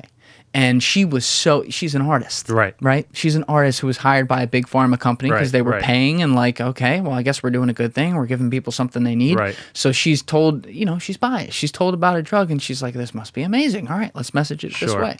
And her eyes are lighting up, showing me all these ads of drugs she's made that are incredible, by the way. Right. I mean, like I'm watching these, I'm riveted by the work that she put together. And then I remember like doing some research on some of those drugs and like some of the things that happen to people. Right. And all I could think about is I'm like, I know I just met with a really good person today who's also extremely talented and great at her job. I know that she doesn't know any of this or she doesn't think of any of this because she's like, I work at a good place. I like the people I work with. We must be doing good things here. Maybe. But maybe, right? But also I know that some people there, not all the drugs, maybe not even at this place, maybe they're actually mostly okay despite some of the stuff I read. Some people aren't going to look at the world with rose-colored glasses that she does, and they're going to take advantage of her being in that seat with that talent, and they're going to do this to people. Yeah. And to me, that's the ultimate sadness here because we then blame them all. Yeah. And it's like, well, shit, man. Same thing with bankers in 2008. There was I've said it like 12 times on this podcast. It's one of my favorite quotes of all time. But this great trader at Lehman Brothers, because obviously traders had nothing to do with what happened. Right. Jared Dillian had a famous quote in his book, Fire Writer, by the way. Read his books. He's incredible. But he had a famous quote in his book after the crisis that he wrote, which was, working at Lehman Brothers, there were approximately 20,000 people who worked there, and 19,995 of them were good people who were very good at their jobs. I always amend it and say it was like 19,970. Either way, the point remains. And it's like, it's no different with this. And then even like where you bring up the legal system, all it takes is like a couple bad judges. Yeah. And police. Yes. Right? I was waiting for you to go there, and I was surprised you didn't wasn't even say thinking it. of that. But I mean, and for those who know me, know that my father was a police officer, and while I do believe that there needs to be some radical changes within the police department, I do believe I know a lot of cops. My family is made up of a lot of state troopers, police officers, FBI agents, and I do believe that there are a large. I'll even go so far as to say majority of cops who go in because they care about their community and they want to do better. But the issue is that the ones that don't are really bad. And the difference between cops and all of these other fields are that, well, maybe not big pharma because, some of these drugs could kill people. I know what you're saying. But the big difference is that with these police officers, the ones that are really bad who want to do harm can do generational harm. Yes. Right? Generational harm, where we're missing an entire generation of fathers now who are in prison over extremely minor drugs, who or are having things planted. In the worst case scenario, you've got overzealous cops who are planning things, and it's terrible. But what you said earlier made me think of this book that I had to read for my 11th grade satire class with Ann Rock, who's in satire class. Yeah, we had electives almost like because like my school's a college preparatory school, so we had electives. Oh, you're a Chestnut Hill guy. Don't forget Chestnut Hill Academy, which is now Springside Chestnut Hill Academy, which is a conversation for another day. but Ann Rock, she taught satire. One of my favorite classes, one of my favorite professors, super hard. I don't even think I did well in her class, but she's just so good. I was soaking everything in. And one of the books we had to read was Thank You for Smoking, which ended up becoming a movie. That was a movie. Very good movie, by the way. I didn't see the movie, but I did read most of the book. I don't think I ever really. I was the other way around. And but you could probably tell it more because I barely remember. This was so long ago, but it was about a guy who was in an advertisement company for smoking, and I don't think he did smoke at that time, and he knew how bad smoking was, but he was, at least how I'm remembering. Correct me if I'm wrong. If you remember differently. I think the famous line from the end that summed it up. Not the spoiler alert here. Aaron Eckhart was phenomenal in that movie, but it was something along the lines of he was in court talking about it, And somebody asked him, if your son, talk about personal responsibility, if your son came up to you today, who's 13 years old, and said, Dad, I want my first pack of Marlboros, what would you do? He said, I'd know I failed as a father, and I'd go out and buy them for him. And the concept was it's on people to decide what they want to do, so it's not our fault. Okay. But I really remember that, and I'm glad you bring up that book / movie, so please continue. But it's such a, there's a lot of moral questions in that. And it's it's a similar theme to what I was just talking about. It is, and that's why it made me think of that, because the way that I remembered it was that he didn't smoke personally, but he was at an advertisement company, and he was like saying, smoking is great, you should do it, it makes you cool, whatever he was saying. And then eventually, like, I remember him getting kidnapped and people putting like nicotine patches on him. I don't know if they did that in the movie, but I definitely remember that from the book. And it was about like kind of like almost like his trauma, and then he could kind of see the other side about the horrible effects. Maybe I'm misremembering. I think that's what, I haven't seen the movie in a long. I'm gonna watch that. Yeah, now. We're gonna have to revisit. I haven't seen that in over a decade. Regardless, I implore people to read, because at the point that I'm trying to make holds true regardless, and that's that there are these moral dilemmas sometimes in what we do, and I will tie this back to what I was thinking about saying, but since you said I can talk about whatever, I'll go into it. In that I've always done social justice things. I've always cared about my community and put my community first, and I thought that would lead me into becoming a public defender. But ultimately, I'm ending up at Big Law. I accepted an opportunity at a large law firm, and I actually remember having a conversation with my peers at the clinic that I was working for, and they were like, "Yeah, okay, you're going to law school, but don't become like a big law guy. Don't change up on us."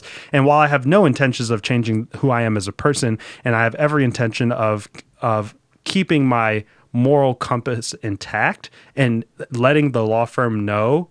Because for me, my morals are more important than a few dollars. And by a few dollars, I mean hundreds of thousands of dollars, right? For me, my morals are more important. There are going to be situations that I have to think about that on a daily basis. There are clients that I'm going to have to take where I have to think about, do I really want to be representing someone that did something that's potentially extremely heinous, right? And so that's something, that's a thought that I had to go over and over and over and over. And what I came to the realization was about the other side. And the other side is that there are so few African Americans in big law. At my firm specifically, we have over 200 lawyers that work there, and there are 5 black ones, one who's partner.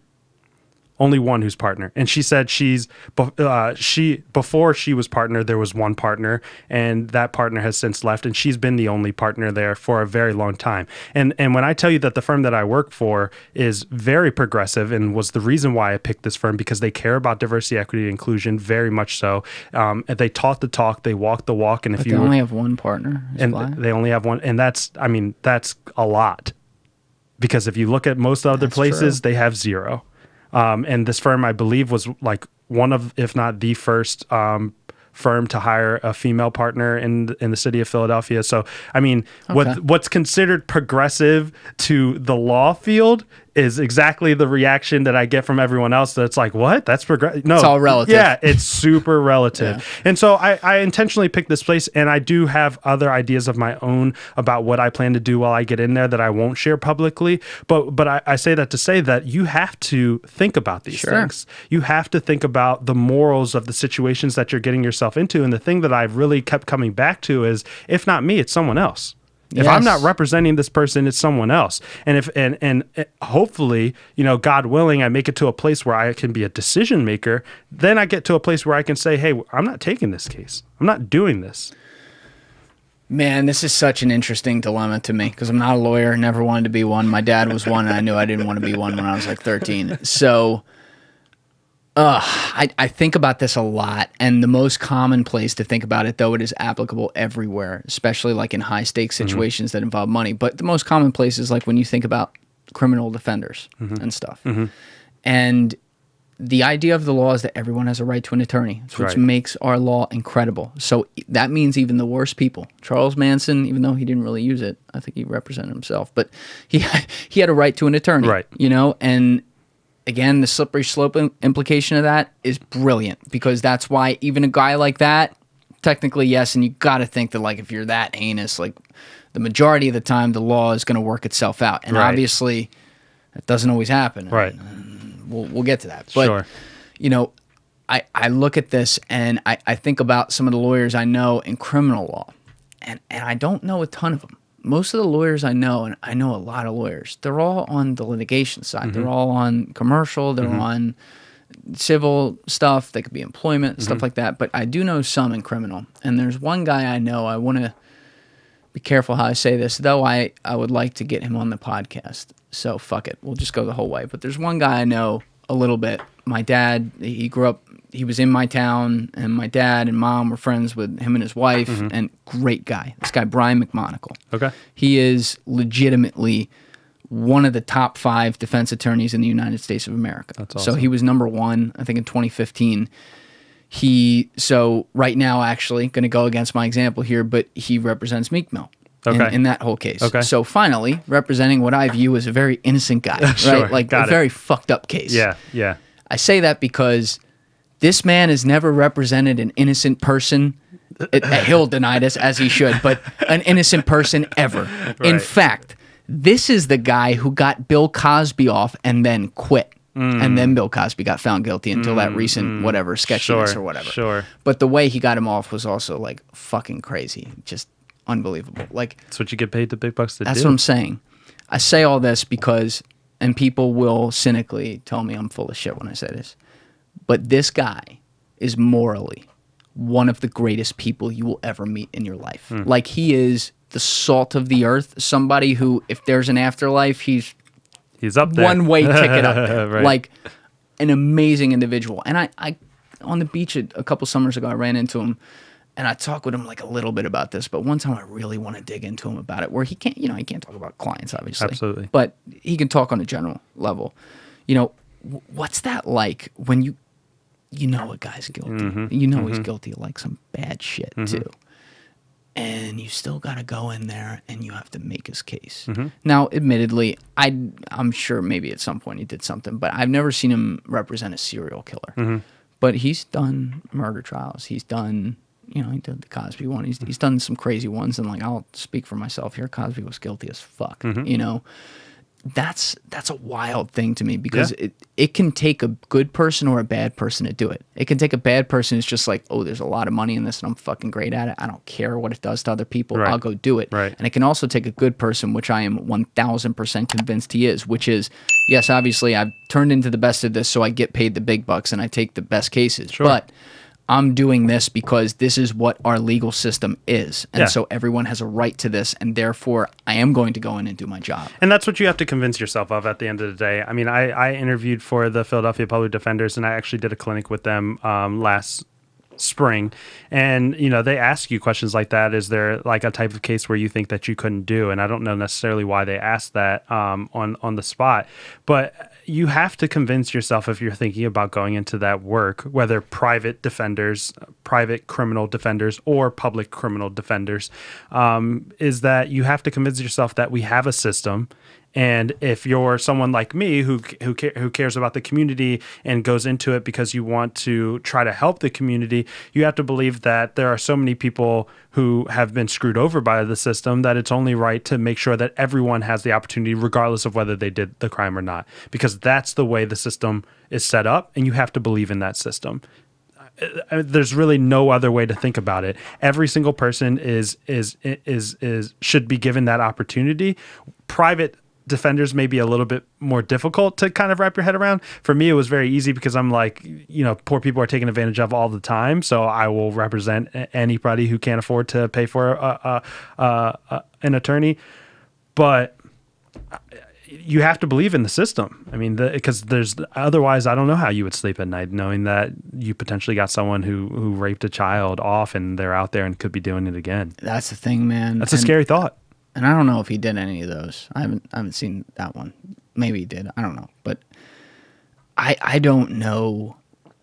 And I don't know that I've ever really had that conversation with a defense attorney at all. Like, how you sleep with that. Because these guys do know. I did talk with one guy once who's not a defense attorney, but he was early in his career for a few years. And the thing about his cases was, because I was asking about guys who were guilty, he argued them and he did them correctly, but he's like, they were obvious outcomes, right? And it wasn't like some wealthy guy paying a ton of money. It was like, this guy was a murderer. Like, that's how it's going to go. Right. Okay, whatever. And so he never really had to worry about that. Mm-hmm. But what about the guys, you know, the Ben Brafmans of the world or something? You know, what if somebody had gotten off Harvey Weinstein? Right. Like how, and I believe, and I respect her for this, but I believe it was like a woman representing him. If he got off, and he wasn't gonna, but let's say she got him off, how does she go home knowing that, like, even if some of these girls came out of the woodwork, you know this guy. Yeah. You know this. I mean, it's just to even bring it into the realism. What actually happened? If you look at that guy Brock, that swimmer, you know. Yeah, man. I mean, he got the lightest sentence possible. What was the word the judge used on that? I don't even remember. Was that the one where he said like affluenza or something? No, that was a different one. But that was like a car accident, I believe. This was the Stanford swimmer, Brock Turner. Yes, yeah. Brock Turner. Yeah, and so like if you look at that, I mean, I don't know. It's hard. I mean, it's a really difficult thing that you have to struggle with, and I'll even bring up, just for the sake of bringing it up so that I can sleep at night, is that the same is true for the prosecution, right? So I believe statistically it is more likely the opposite way, where it's like you're representing a guilty person, they get off free, because our system is supposed to be set up where we would rather have, 100 guilty people go off than send an innocent person to prison. But that doesn't mean that innocent, and my father's the perfect example of, because he works with those types of cases, doesn't mean that innocent people aren't sent to prison every day. You know what I mean? Yeah, in the nation. I won't say in every city, but in the nation, I'm sure every day there is an innocent person that goes to prison, and we have to think about that. And in my opinion, that's way more egregious in the way the system's set up. It should be way more egregious. And so it's my number one fear. And so as a prosecutor, let's say you got a guy or a girl who you're not 100% convinced did this crime, but it's your job to put them away regardless. What do you do? Another one of my favorite topics you're bringing up. Gamification. I was waiting for it. Gamification of the legal system. This we've talked about before. I don't know that I've talked about this with a lawyer though. So this is interesting. It's funny, if you Google gamification gamification prosecution, I think is what you said, or prosecutorial gamification or something like that, nothing comes up. So why don't you? Yeah, because that's a term I thought of in my head, because it makes sense. Yeah, and I knew what you meant when you said it, but I was just like, let me just look up some articles. There's nothing out there. So I think the terms they would use, and I could be wrong about this, but maybe things like moral hazard or ethical obligation versus something, or you know what I mean? Mm-hmm. But I knew exactly what you meant when you said it. I throw that word on there, and like, I'm sorry, but an example we use all the time, because I just think it should have disqualified her from the ticket, is Kamala Harris. Her record as a prosecutor, I'm not going to sit here and say she's a horrible person. Maybe she is, maybe she isn't. What I do know is that she was I don't want to use the word victim. She was a part of what I see far too much of in the prosecution system, which is a result. And so with her, the egregious, people give her shit about the truant mothers thing because of the way she talked about it. That was pretty egregious. But like the thing I look at more is who was the guy, Josh Dubin, who runs the Innocent Project? He talked a lot about this. She suppressed evidence for people who were on death row when the evidence was clearly going to show that they were innocent. The reason she did that, I am guessing here, I don't know this, but I am guessing, is because that would be a bad look on the numbers and on the reputation of the prosecution department. And this is where you fucking lose me. Because it's like, and don't get me wrong, the fact that we had Biden and Harris running against Trump is embarrassing, because literally like a bare minimum was automatically going to be better at that point, especially by the end. Right. And yet we picked a guy who's just old as fuck, and her who's just brutal to me. Brutal. Right, it's like, I know our country is a lot better among women than Hillary Clinton and Kamala Harris. And I don't know why they've been the two in focus, but that's just my own issue right there. But I look at this and I go, I'll plead the fifth on that one. That's fine.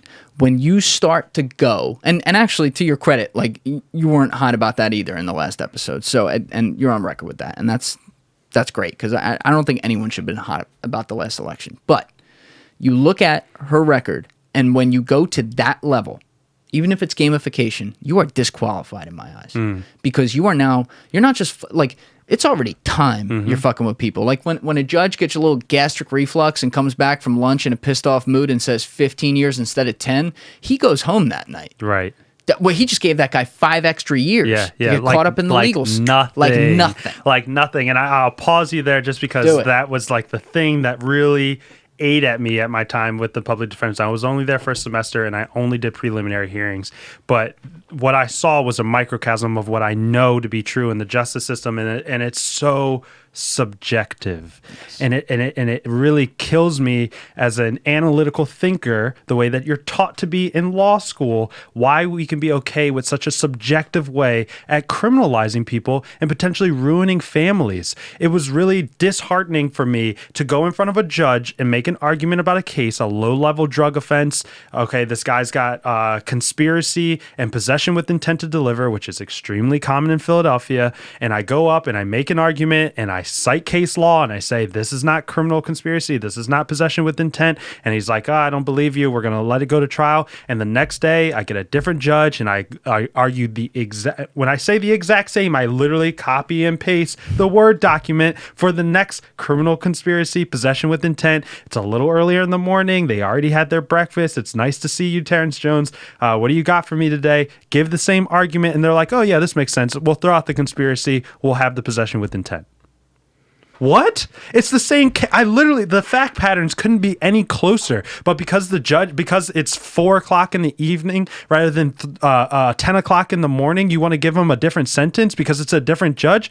It's unbelievable how subjective this can be when we're playing around with people's lives.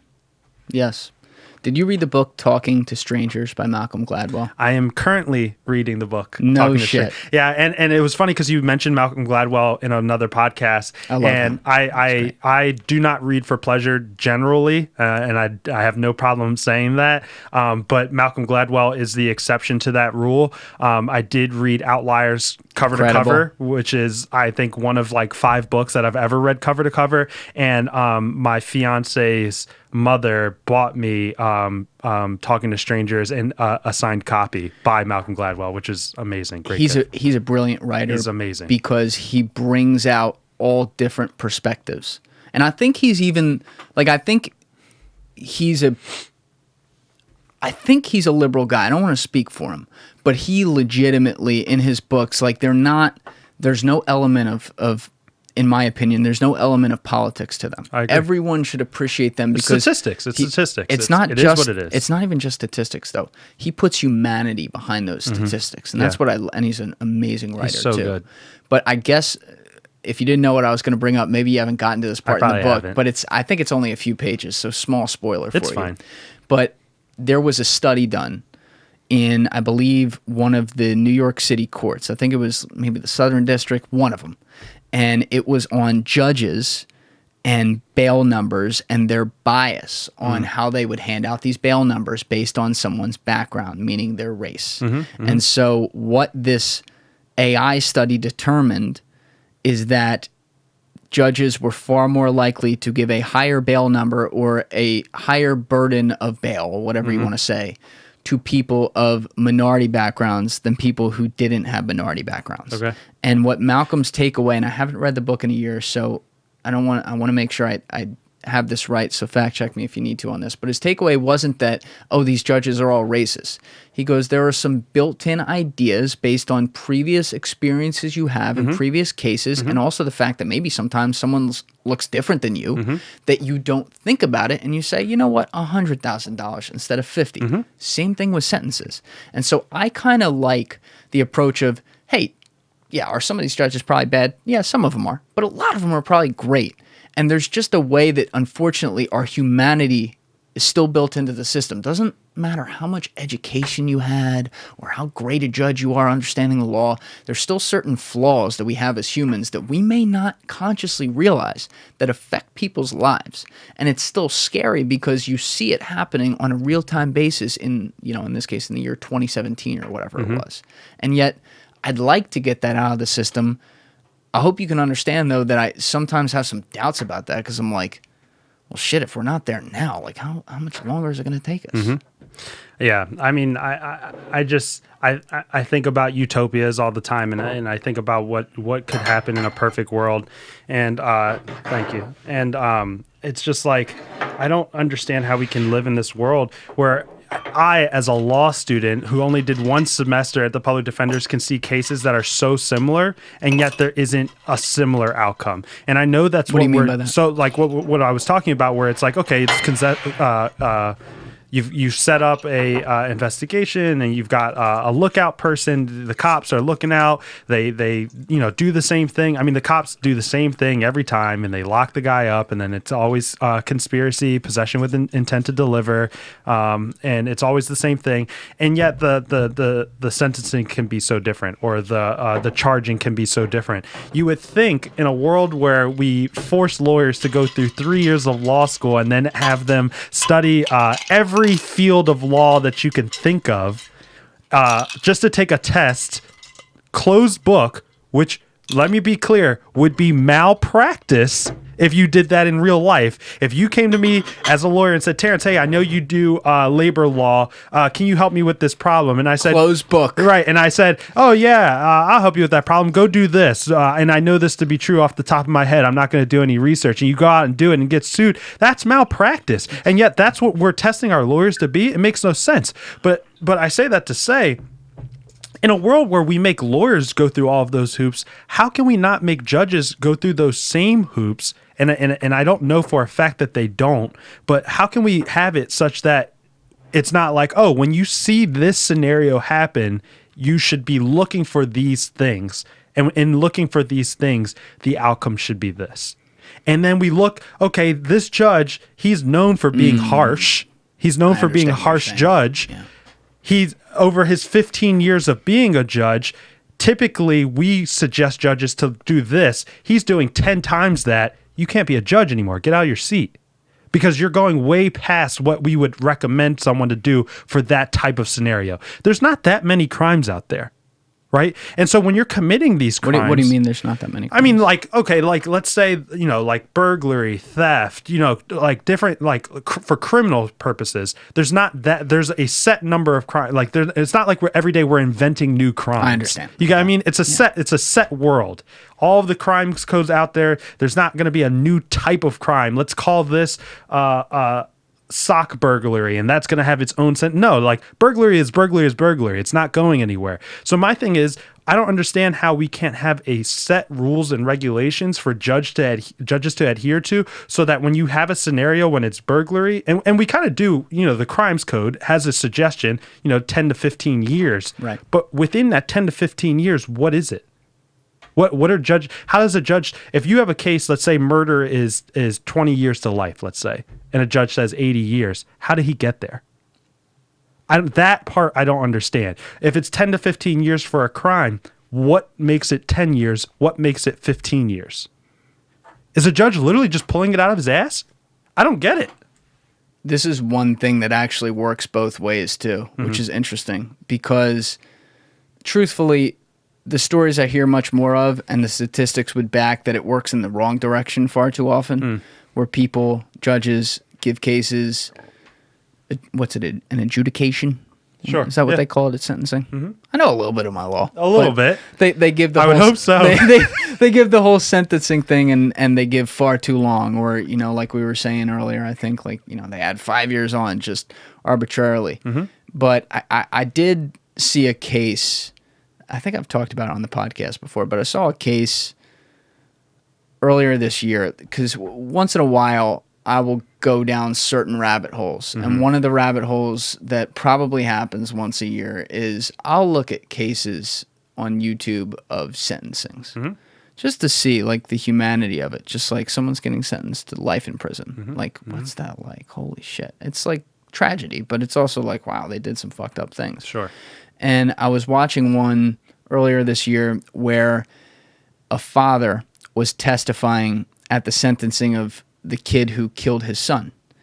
And the story of the kid who killed him was, he was like a basketball star in high school, but he wasn't good enough to, like, go to the next level. Right. And so he had nothing. He had a broken home. He lived in a fucked up place with a bunch of people who did drugs, and his life had fallen apart. Right. And so one night he went to rob a pizza delivery guy, and it went wrong, and he killed him. And the pizza delivery guy was this father's son. And so the guy gets on the stand at sentencing, and obviously was found guilty, and it was a capital murder case. Right. And what happened next was one of the most amazing things I've ever seen. The dad gets up there and he says, nothing is going to bring my son, and I'm paraphrasing, nothing is going to bring my son back.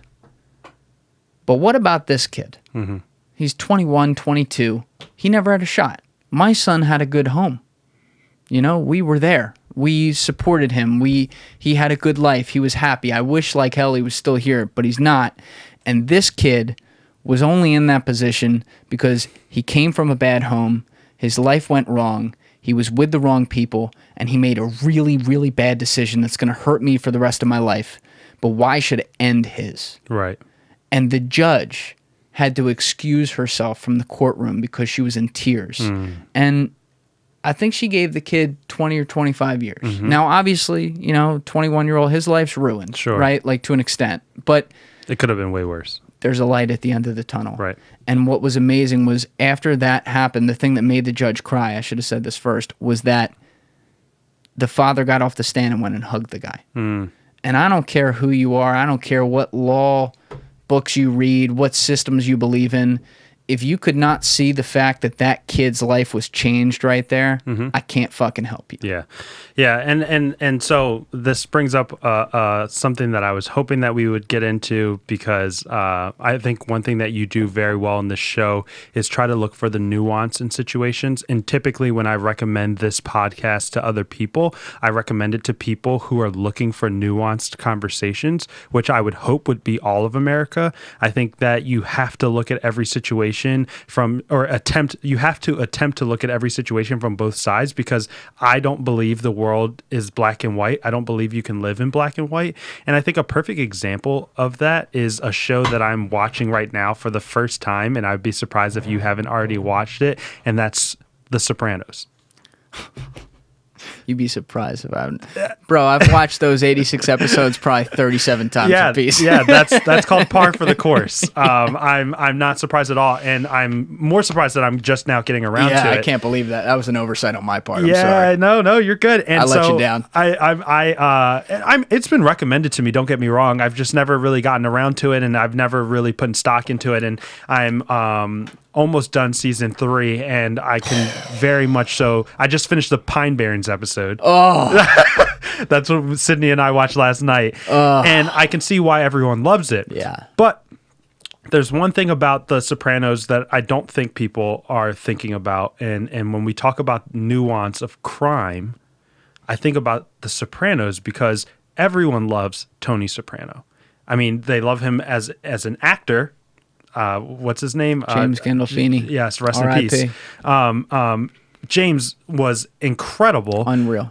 It's truly amazing to watch history happen in front of you, as I am now for the first time. But what's interesting is that as a Black American, watch this in 2021, first off, I'm shocked at how relevant it still is today and how current it is. I mean, it's so far advanced for its time when it came out. But two, I'm thinking, I can now see why people used to call the Italians the blacks of the whites, right? Like, there's so much similarity over these stories where he grew up without a father. How many times do you hear about that in the Black community? He grew up and he had nowhere else to go. He had no area where he fit in. And so he went into a life of crime, and he owned that. And as Americans, we watch this story and we fall in love with this character because what The Sopranos does so well is it looks at the nuances of these situations. It looks at, this is the life that he chose, and these are the situations that are put in front of him, and he has to make decisions based off of this code. It's not too far off from the stories that we hear about the Black community, but it's portrayed in a light with a white person That's so very different. And it's something that I, as a black male in 2021, am constantly looking at like, wow, like this is incredible that so many people identify themselves in this story, or so many people can see why he's making the decisions that he's making that lead him down this life of crime, but they can't necessarily do that in reality. And in reality, where the person has a darker skin complexion. It's fascinating to me. Great show.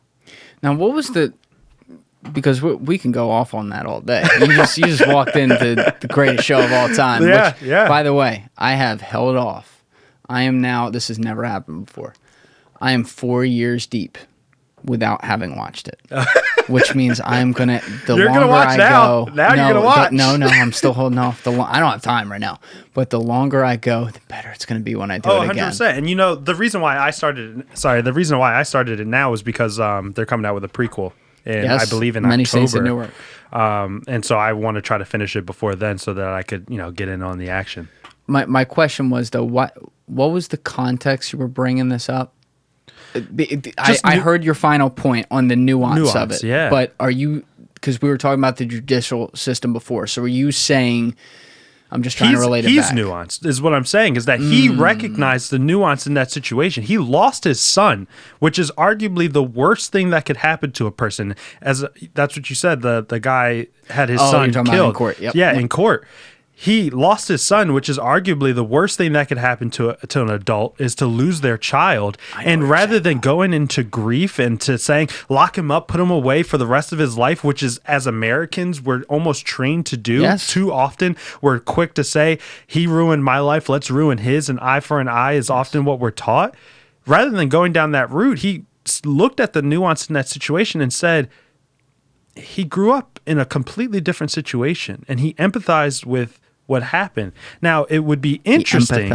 It would be interesting to see if this case happened 20 years ago and his 20 years are up, and what his perspective is now as he got out free. Because what I'm also most interested in is those statistics. Does 20 years make a difference from life? Because at the end of the day, taxpayers, we're paying for that. Yes. Those extra, if he lives to be 100, he's 20 years old. He does 20 years, he gets out at 40. If he does 100 years, we're paying for those extra 60 years that he's alive and in prison. I'm interested in those statistics. And is 20 years enough? Is 20 years the equivalency of life? And if so, that takes a burden off the taxpayers' dollars.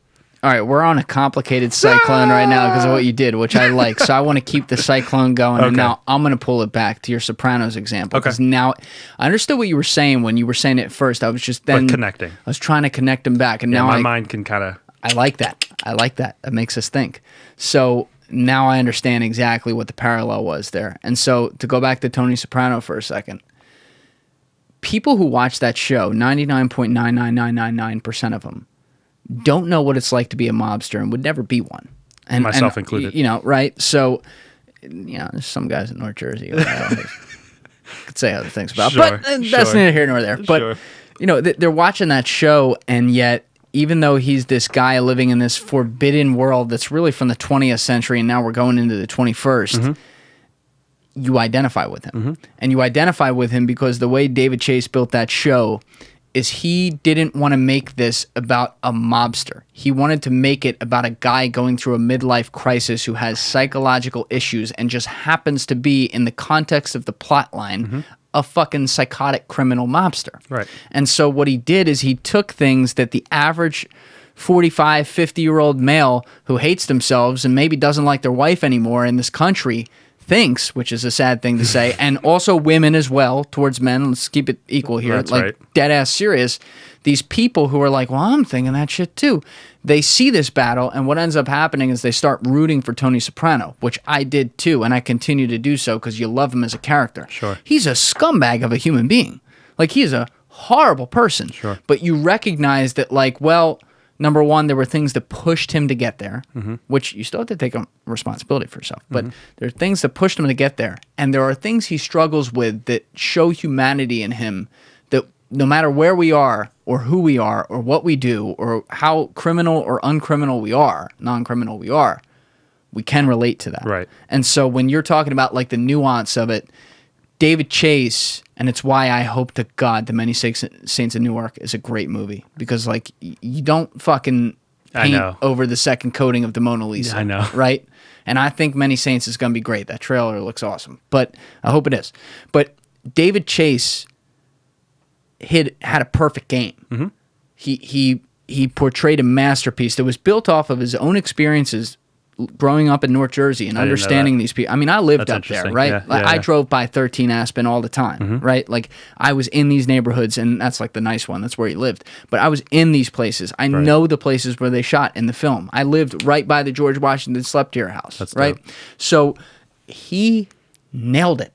Like he fucking nailed it. And yet in the middle of nailing like the setting and everything, he nailed the guy who appealed to everyone around the country and in other countries because they were feeling human things. Right. So now to bring it all the way back around to the courtroom example, listen, dude, who am I to say fuck you to somebody who's like lock them up for life, who just had their kid killed? Yes. I'm not going to be that guy. However, not to say that all the decisions to lock someone up for life in that situation are wrong. A lot of them are probably right. I don't know. But I'm also going to be the guy to say that's why you're not a part of the solving of the problem here, because you are emotionally biased. Sure. Nothing wrong with that. Same reason why when you have a hostage situation, you don't have the fucking parents of the kid play hostage negotiator. Right? So those people are perfectly fine to feel that way, which makes it all the more amazing that that father had the empathy that he did.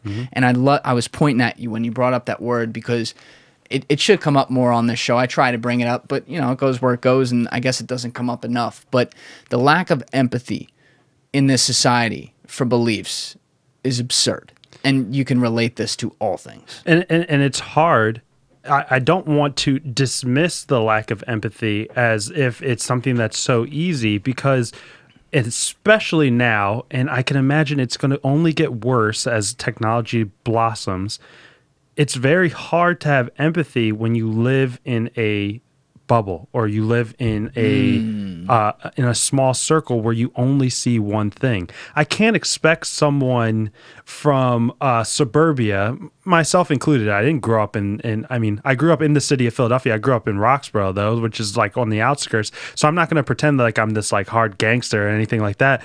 But I can see a world that exists why it's hard for people to fully understand shows like The Wire, right? Which is very similar. Show. Great show. Everyone, most people have it as a top tier show, but it doesn't. People don't typically get into the mindset of a character like Stringer Bell in the same way that they do with Tony Soprano.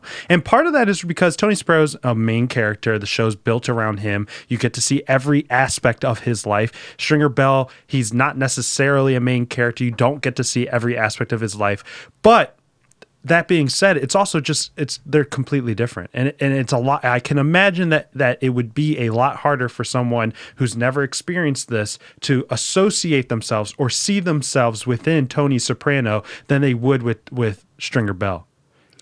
It's a great point. I never contrasted those two either. I mean, I have, because the time that I'm watching it, being a black individual, as soon as I watch it, I'm like, okay, right. Now I see why it's 1 and 2. Now I see why they're top tier shows, because they do a good job of showing the nuances of these situations. It's incredible. The Wire, I've talked about that on this show 3 or 4 times before. I will die on that hill. That is one of the greatest things I've ever seen. It's so good, and I watched it in Baltimore. Oh my God, you got, because you were down there. I was there. That's right. Yeah, I was there. But dude, that is something that should be required watching for everyone, because honestly, there are actors in it, but it is a fucking documentary. It's so good, and The Wire specific. I haven't finished Sopranos, so I can't speak on it entirely. But the way that The Wire sets it up in the different stages, how each season kind of has a theme, and being in Baltimore and seeing it happen, it's just like you said, it's like a documentary. It's spot on. There are 2 scenes in there. I mean, there's a lot more than 2 scenes, but there's 2 on this subject matter that are famous scenes in there that stand out, that I think speak to so many different things. And before I say them, I will say this. I watched that show towards the beginning of my freshman year of college. And I watched it. I watched that my senior year. Bro, I watched it in like 4 weeks. I mean, I was like, every free moment, I'm like, this is unbelievable. Yeah. And I called up my dad, who's like, my dad is like, how would I describe him? He's a regular, just Republican guy who's just kind of, he lives in his world a little bit, like in a beautiful way. By the way, which is easy to do if you know this neighborhood. Sure. Actually, because we're not in an urban environment where you're getting all of these things. I mean, this house is beautiful, right? Yeah. And it's in a location where it's very easy to only connect social, like via technology. What's funny though is my dad grew up in a completely biracial town, so he has that, like, when it comes to like social issues, I don't know how I want to say this. He kind of, I don't know the words I'm looking for because I'm going to say them wrong. Don't get me kicked out of this house. No. When it comes to social issues, he was just always so supportive of them that I think in his mind, he's like, well, everyone should just always be supportive of that. Like, even, and like I say this now just because people lump in like being a conservative, like Trump and all that. Right. Nuance. It's like kind of an assumption to him. Like, you should just, everyone's the same. Right. Like, do your thing. Like, his friends were all white and black, and it's like, that's what the fuck. Yeah. You know what I mean? Yeah. So he has like a very beautiful kind of almost like rose-colored glasses view of things. And so what's interesting is I remember pointing that show out to him, and he's like, it's about what? And I'm like, the drug trade in Baltimore. It's fucking crazy. He's like, well, why do you think I would want to watch that? I'm like, it's just good. And I'm telling you, dude, I think he got through the first 3 seasons also in like 3 weeks. And he was like, I can't believe shit is like this. And it's amazing what technically a fictional TV show can do to show you that a place that's, by the way, like 75 minutes from here has a 6-block radius that's beautiful. And then, I mean, just a city that's in tatters because it's a systemized thing. Oh, 100%. It's something that's going on over and over and over again. And so I say that because even like people who could never think of that stuff based on where they're from or whatever, when you expose yourself to experiences like that, you understand, like you are forced to understand that, like, okay, even if we don't live in Iraq, and we don't, there is nuance, even in this country. There are even situations that we got to look at and say, well, why is that? And what does that have to do with systems that we have passively condoned or condoned, you know? And it doesn't make everyone a bad person. It means like, all right, well, how can we fix that? Right. You know, this is America. And like, not for nothing, you see those devastating videos out of Afghanistan and, you know, the chaos at the airport. Right.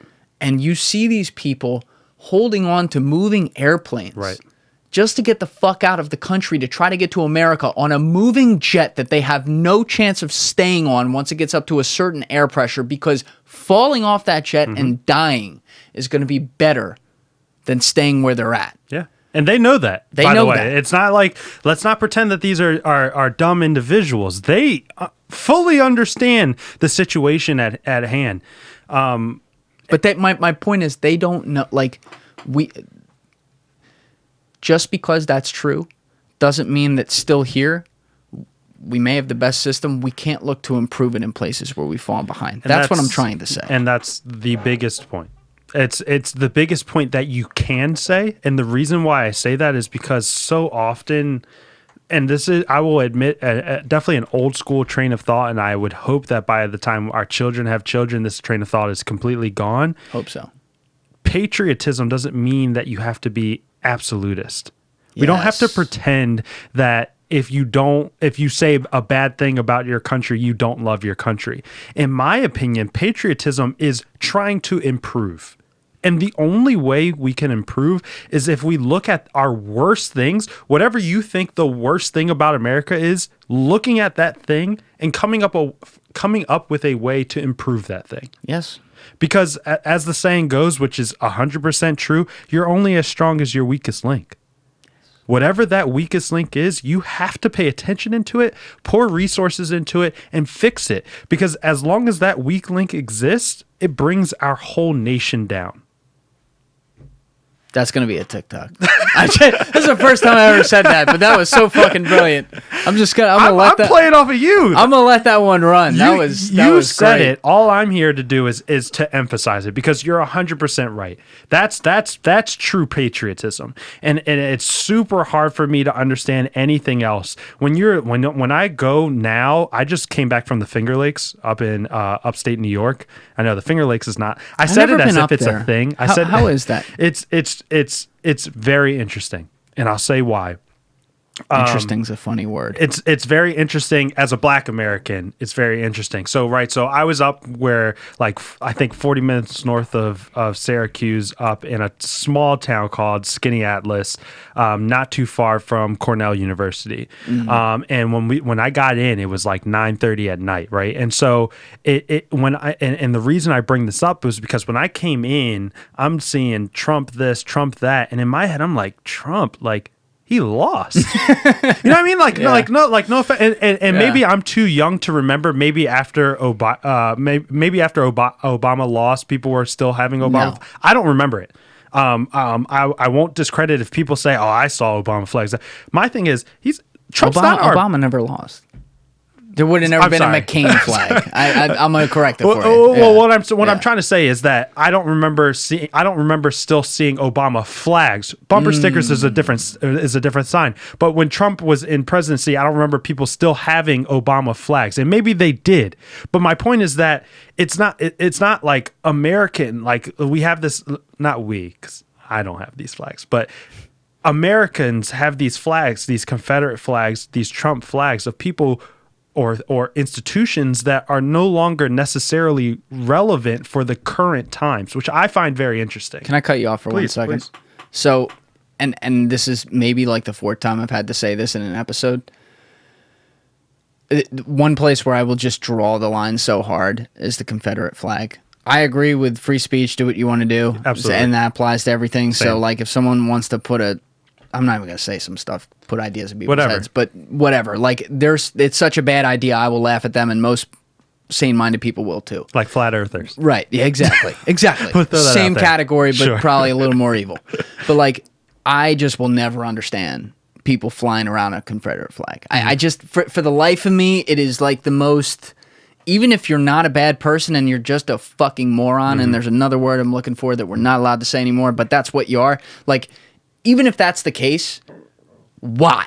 What is, I always ask myself. History, bro. What is the upside? It's history. What is the upside? Is there any upside to what I'm doing right now? Is there any upside? Right. There's no upside. Right. You know what I mean? So, and I say that because I understand what you're saying about the Trump flag and stuff too, but I also don't even want to take away from the seriousness of that and draw a false equivalency and be like, all right, well, someone who just really liked the last president and is upset they lost is the same as someone who's flying the Confederate flag. But why? Why do we like presidents so much? That's a fair weird, question. bro. Me, that's weird. I loved Obama. It was great to see the first Black president. That is a piece of history, truthfully, a positive piece of history for this country. I'm not going to have Obama flags in my house. I don't have any Obama things hanging up in my window. If you have a bumper sticker that you bought back then and you want to keep it around because it's history, fine. Same thing with Trump. If you have a Trump bumper sticker, fine. But putting a flag up when his time is over is something that I can't wrap my head around. You know what I think it is? It's a combination of two things. Number one, he technically has another term of eligibility. True. So people don't think he's dead. That's true. I think he's dead. But let's kind of hope that chapter's behind us. But I mean, anyway. if they bring it back out when he runs again, I'd be fine with that. Okay, but I'm saying in the meantime, they're making the case. Sure. Right? Sure. And that's the right showing to do hey, it. you're still popular.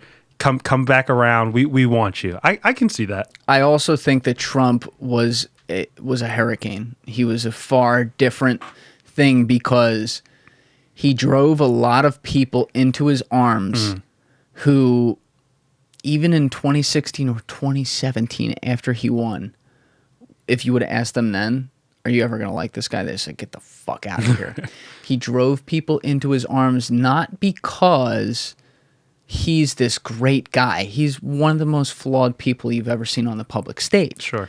He drove people into his arms because the other side got so intolerable in the constant berating of every single thing he did. And I will raise this point by saying that to this day, I find myself a couple times a month in a conversation. It hasn't happened a hell of a lot on this podcast, but I will find myself in a conversation where I have to defend him.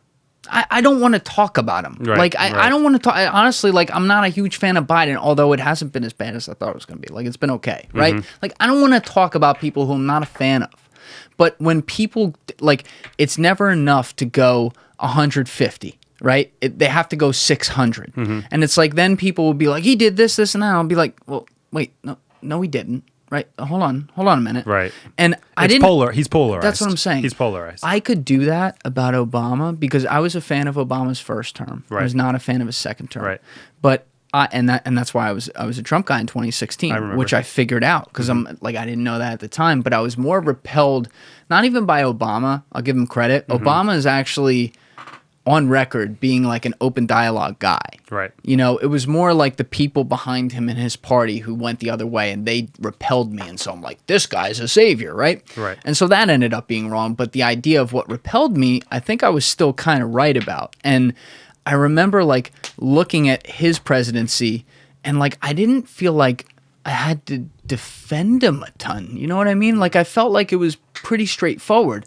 And now it's so hard the other way that the reason I say all this is because these people who are wearing the flags, it's a defiant thing. Right. Because they've been told by the elites, you're less than, you're nothing, you're whatever, you don't know shit. And these are the same people who got ignored for years. And it's not, by the way, it's not just a racial thing too. Though I think that is certainly an aspect here because let's be honest, a lot of them are kind of middle America or upstate America white people. I always look at the signs we missed it was before this, but in 2011. Because have you ever read Dr. Steven Pinker?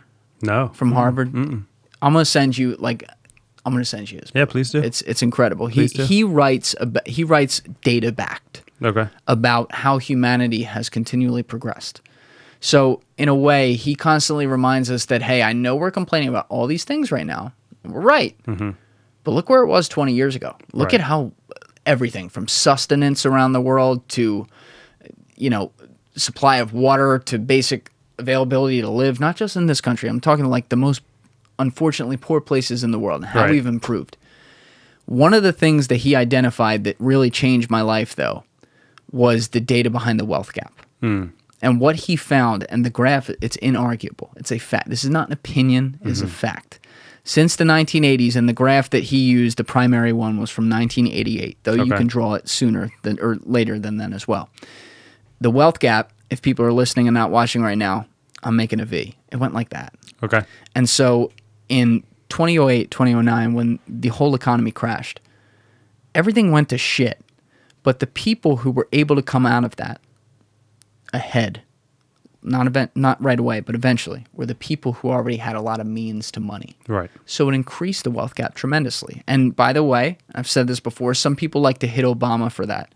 I'll defend Obama forever on that because he inherited that. There was nothing he could do. I know he put all bankers in his cabinet. I know that wasn't a great look, but unfortunately, who the fuck else was going to fix that? And they didn't fix it, but who the fuck else was going to make it somewhat okay? Right. So, logically and statistically, he did.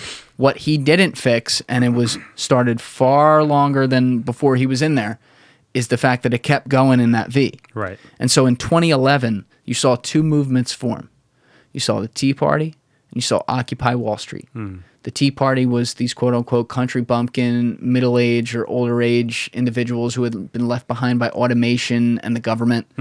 Occupy Wall Street was these urban liberals who were coming out of college with all this debt and they were young and pissed off and had been left behind by the system. Their ideas on solutions were opposite, mostly. Not all of it, but a lot of it was opposite. Their problems were the same. And what they didn't realize is that they had much more in common than they did differently, and they drew it along lines like race and on geography and things like that. And then what happened was in 2016, the two people who probably should have been the two final candidates, Bernie Sanders and Donald Trump, who were opposites came out and spoke to the same problems to the same people, and they just divided That's interesting. them. And so I look at this and I see that you talk about the Trump flags, and the reason I bring this up is because I wonder if it'd be the same with Sanders, and to an extent, and on a smaller scale, it is sometimes. These people didn't see Sanders and Trump as like the candidate for president. Right. They saw them as the savior who saw the world the way they did and actually spoke, whether or not they walked the talk with what they said, and I could make the argument that both of them in certain ways haven't. They saw the world the way those people did, and they saw them. Right. They didn't look this way while the people were looking at them from over here and saying, "Can you hear me?" They actually heard them, and they spoke to those problems. Right. And so I get it. Like, the tribal nature of Trump is that, and you saw it with Sanders in 2016 when he got fucked over. You saw people who didn't come out and vote for Hillary. Right. And they had, to this day, have the Sanders flags. Fighting 'em, yeah. Those people didn't view Bernie Sanders and Donald Trump as like the president. They viewed them as the God. Right. But I still hold by my statement, Bernie or Trump, that it's weird. It's weird. It is. For me, it's weird. It is. And the reason why it's weird is because it's like you're basically putting the president on a pedestal, which we do. And I understand that we do that, but I think is very problematic because we make the president out to be something that it's not supposed to be. We blame all of our problems on the president, and I say it only because, hopefully one day we'll have a female president, right? Yep. And so we blame all of our problems on the president. We also like to glorify the president, but realistically, it's just a position. And the sooner that we as America come to the realization of that, the sooner we can try to move on, because this whole idea of it is weird. And something else that you said to me that kind of resonated with me was about kind of like their intent. And Dylan kind of talked about that in his episode with you about. Not for nothing, that was one of the best things I've ever heard. What he said. Yeah, about that intent. 2 minutes is two of the best minutes on this podcast. So I didn't actually get to it. I just heard the clip, and but intent versus impact is something like, if you're really into like social justice and things like that, is a conversation that often comes up. Or maybe it's not social justice. Maybe it has to do with my like Jesuit education. But intent versus impact was something that we talked about a lot. And you think about. It can be oversimplified, and I almost feel like Dylan almost oversimplified the issue, because there is something to be said about the impact that you have on another person where it rivals the intent that you had. I understand where he was coming from, where he was saying that, the intent is extremely important and often gets left out. And I get that. And I do implore individuals who are impacted in a certain way to think about other people's intent, because we're not perfect. And oftentimes we expect other people to say things or portray things. And we talked about this about podcasts, about people saying things or portraying things in a certain way and not looking at what they intended to mean by it. I do think what Dylan said was correct, that we have to understand where people are coming from with their intent. But that's not to say that the sayer, in this case, the Trump flag holder, there's something to say about how that impacts other people. And if you are the type of person where you're not a Confederate, you're not a racist, you just truthfully believe that Trump is a guy who saw you for who you were and you hold him close to your heart, that's great. There's no way, as a person who sees that Trump flag and feels unsafe, because I know oftentimes that Trump flag is associated with that Confederate flag, which ultimately leads to you being a racist, makes me feel uncomfortable to the point where I feel like I shouldn't even be here anymore. So where I would push back very quickly, to be careful, and I'll hedge for you, is that when we say it's often associated with a Confederate flag or often associated with being a racist, that's probably a little bit unfair. Okay. Now, stereotypically, I'm with you. Do I see, like, let's paint the most common. Actually, do I see it on the back of pickup trucks, two of them? Right. Yes. And I actually won't say stereotypically. I will speak from my personal perspective and say that the people that I know personally who are putting that on the back of pickup trucks, because I did go to all white institutions my entire life, and I was in an all white institution during Trump's coming into presidency. The people that I know are those types of people, And that's and I fair. should not have overgeneralized, and I appreciate you for pointing that out. I shouldn't say that this is the case mostly in America. I will say that is mostly the case in my life. So That's a fair anecdotal experience, though, because, and like, as long as we say that, you know, no, and I appreciate you. that can happen. I mean, I had Ashton Larrow on here, and we got into like an hour-long conversation about cops. Now, on this show, I've been a little bit hard on cops, and the reason we started to talk about this earlier, but the reason I am is not because all of them are bad, Right. but because I do have a big issue with the fact that there's a bad percentage of them who don't. They cover for the ones who are bad. You know what I mean? The wall of silence. Right? Yeah, exactly. The blue wall of silence. And I think we touched on that when you and I were in here last, but like to expand upon it. It's good to refresh. I try not to overgeneralize with it, but I find myself doing it. And he was a good guy to have in here because through personal experience, by the way, he really doesn't like cops. Like he's definitely farther than I am. And so I got to play like at least a little bit of devil's advocate, right? And one of the things he said is that there's a quote going around that they actually fucked up in this country, which is that all cops are bastards. He's like, that's not what it was. It emanated from Europe. Right. And the quote was supposed to be, it was like, the police system is bastardized. Right. And then once he explained that, it made more sense because he was saying the point of that is, he's like, people make this bad apples argument. He goes, well, if you have bad apples in a barrel, they can't make all the other ones bad. You know what I mean? So he's like, when I say fuck all cops, I know some cops are okay. Obviously, I'm more biased, but that also means that like there's enough that are covering for the bad ones that we have a problem here. Yeah. And so I think it's a similar thing to when you talk about Trump, where people who may be projecting that for all the right reasons probably understand that there are some people who are projecting it for the wrong reasons too, and don't talk about it. What I would be very curious about, though, and you're right, we didn't really see this. I can't think of any examples on this, to be honest with you. But if let's say Obama had lost to Romney, which that would have been hilarious if that happened. Right. Sorry. But let's say he had lost to him. Sure. And you saw Obama flags in 2013, 2014. Would we be judging them the same way? We wouldn't. No. And truthfully, but I will say some of that's fair, though. Some of that's fair. Well, I would say the reason why is he actually was history, right? As the first black president of the United States. There is an instance where it's like it's history. But I mean, to play devil's advocate with myself, there are good people out there who support Trump for the reasons just like you said. There was a conversation I had on another podcast, maybe it was with Josh, I don't remember, but I was saying if I were a black person who had made it out of a really bad situation, right, and I was like a social worker, and I might be changing the example right now, but the idea is going to be the same. And I dealt with people all the time who were judged on the basis of the color of their skin unfairly. I would consider it a sin against God to vote for Donald Trump.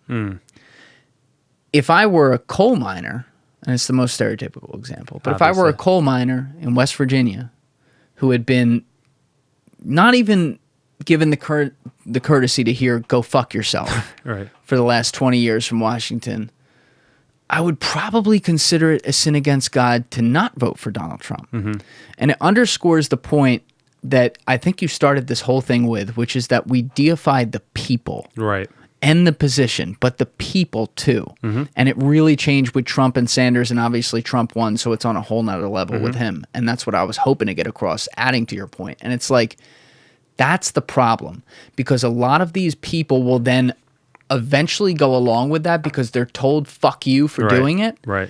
But the motivations they have are based on where they're from and what they're about, and not necessarily that this guy says stupid shit. Right. Because listen, I'll admit I can point to a lot more from Trump that he said really stupid that also could be viewed in a lot of different lenses that are not positive.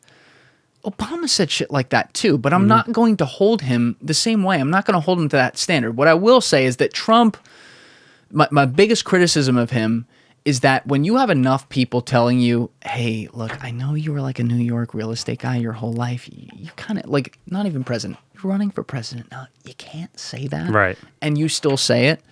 There is a point where it becomes your fault. Yeah. And so I don't have any sympathy for him. But with Obama, like, same thing.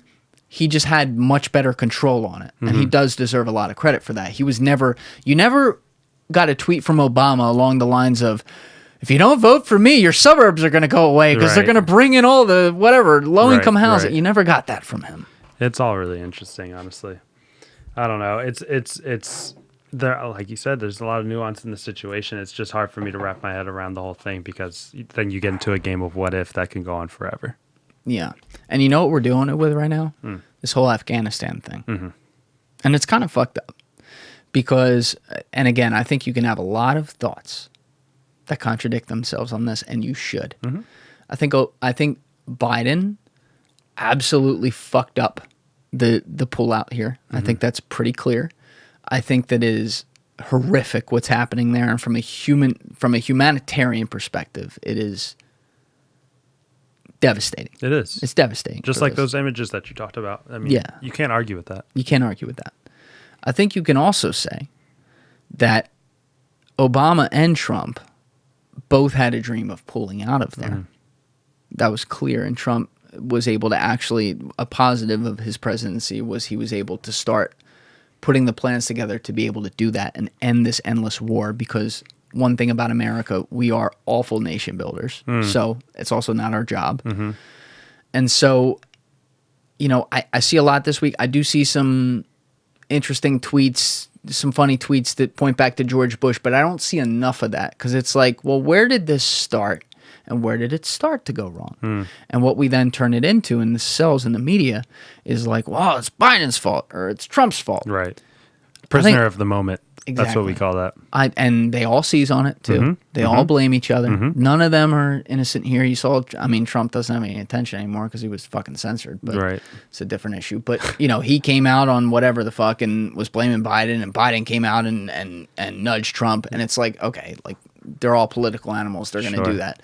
But I see everyone breaking themselves up about it, and suddenly everyone's an expert on Afghanistan, which they probably haven't thought of in like over a decade. Literally. I've thought of it a little bit, but I won't call myself an expert by any stretch of the imagination. You saw what I said. I was like, I can't. Yeah, man. But it's a prime example of what we do with tribalism in politics now, because it can never be like, hey, all right, there's a lot fucked up here. There's some things that, like, you know, there were things, Biden's speech the other night when he talked about, I'm not going to pass this on to a fifth president. Right. I don't care if he was doing it for political points. I do agree with that point. Yeah, absolutely. Absolutely. I mean, at the end of the day, there are, the way that we went about doing this was not necessarily the wrong way, but if you're 100% on one side or 100% on the other side, then you have no clue what you're talking about, because the situation is so complex. And a lot of these situations are so complex. And so I try to put myself in that seat, making those decisions. And when you think about the decisions that Biden had to make, it's really unfair. But at the same time, he made the decision, so he's got to sit with it. And he kind of said that. He kind of said, you know, the buck stops with me. I'm the president. I made the decision. This is going to be on his legacy, and to a certain degree, it should. But I think what you were alluding to is that there was so much that led up to this, and he was put in an unfair situation. And if you can't see that, you clearly don't understand what's going on. Yeah, I don't know how often I've said this, but it should be said more often. I just don't, at this point, like, data is data, and I'm not sure you'll ever see I hope you'll never see a more damaging presidency by data on like an economic and social discourse presidency than George Bush. And I know people on the second part will say you're crazy because Trump just happened. I'm serious, man. Everything ties back to finances, and George Bush got us in endless wars, fucked up everything along the way, and then managed to screw the economy in a way that hadn't been seen since the Great Depression, and in a way was every bit as bad. We just couldn't physically see it as much as you could in the Great Depression because of resources that are available now. But, you know, this whole buck, I can't help but think this week, just be reminded again by how damaging that was. And I know like a lot of it was Dick Cheney. He still hired the guy. Right. He still hired the guy. And so sometimes I see us like fighting over, these Obama-Trump crowds. And I'm like, I mean, Jesus Christ, guys, like, look where this started. Yeah. You know what I mean? Yeah. And it just, I don't know. Weeks like this make me sad because it reminds me that everything is going to be spun. Right. Right. I already know that. Yeah. But like then you see it, you see people falling off of helicopters or planes and you're like, they're still spinning it. Yeah. It's sick. Which is why, in all honesty, and you can fault me for this, the listeners can fault me for this, but I don't listen. And when you hit me up for another episode, I would gladly, I'll come on the show as many times as you'll have me, but I'm not keeping up with reading or watching current events because it's so sickening how it's spun. And it's really hard for me to watch any channel and feel like I'm giving information for information's sake with no agenda to it, right? And you talk about this a lot on your podcast, and I don't want to beat a dead horse. But it's really hard for me to the point where I feel like the only way I can get my information is for Sydney to tell me, and then it's like, okay, this is my fiance. I can argue with her and tell her, oh, this doesn't make sense because of this. Because then it's like a filtered thing. Okay, she understood this article to mean this. I'll give pushback to her, and I'm not fighting an organization. And that's truthfully how I get all of my information these days. I literally can't tell you the last time I've seen CNN or Fox News, not on TV, not in an article. It's too much. It's become to be information overload. And I kind of talked about this in the last episode I'm on. This is a plug for all of you who haven't watched the last episode to go watch episode 10. You know what? I was bad. It was early for me. This guy was a fucking pro, though. Like, I still get compliments on that episode, and it ain't because of me. Episode 10 was a good episode, and I'm not biased in saying that, brushing off the shoulder. But truthfully, I said this back then, lost the point, just like that. But the point that I'm trying to make is that there are so many silos out there that it's very hard to get your news unfiltered. Yes. And so I got into a point where I'm just like, screw it all. I'll get the information that I get. When people tell me about certain things, when the thing about Haiti came up, just like you said, you would be remiss without talking about the situation in Afghanistan. I feel the same way about Haiti and the earthquake. I was devastated when I heard it through Sydney. I didn't get the news alert. I didn't see it on the news or anything like that. Sydney told me, hey, there had been an earthquake. I reached out to the people that I knew who had family out there, and I told them that I thought about them. And that's really the only way I feel comfortable getting information, because otherwise I feel like somebody is planting thoughts in my head. And I'm not the type of guy that likes to feed to get my information fed to me. I like to seek it out, and I like to filter it and to understand it, and then to make my own opinions about it. I don't want someone else telling me this is how you should think about something. And so few news sources give you that information unfiltered. And it's unfortunate, but that's how I feel today. And I know I'm not alone about it. You're not, but you're also too much of a rarity. Not that other people aren't like that. There are. There are a lot more people than we think. But that's why I value your perspective so much. And that's why you were so popular the first time you were on here, and why people, who found the show later went back and they're like, this guy's fire. Because you do have a point of view. You fall on the liberal side of the spectrum, Absolutely, which is exactly what I want. I want people from the liberal and conservative sides and everyone in between on here. But you have an ability to, in a lawyerly way, build a case and understand what the other case is too. And so that's why I'm biased to say this, but I'm fucking right. I'll die on this hill. I hope that in the future, guys like you will run for office. Even if everyone who's listening to this show wouldn't vote for you. Like, some of them wouldn't vote for you. Some of them would, some of them wouldn't.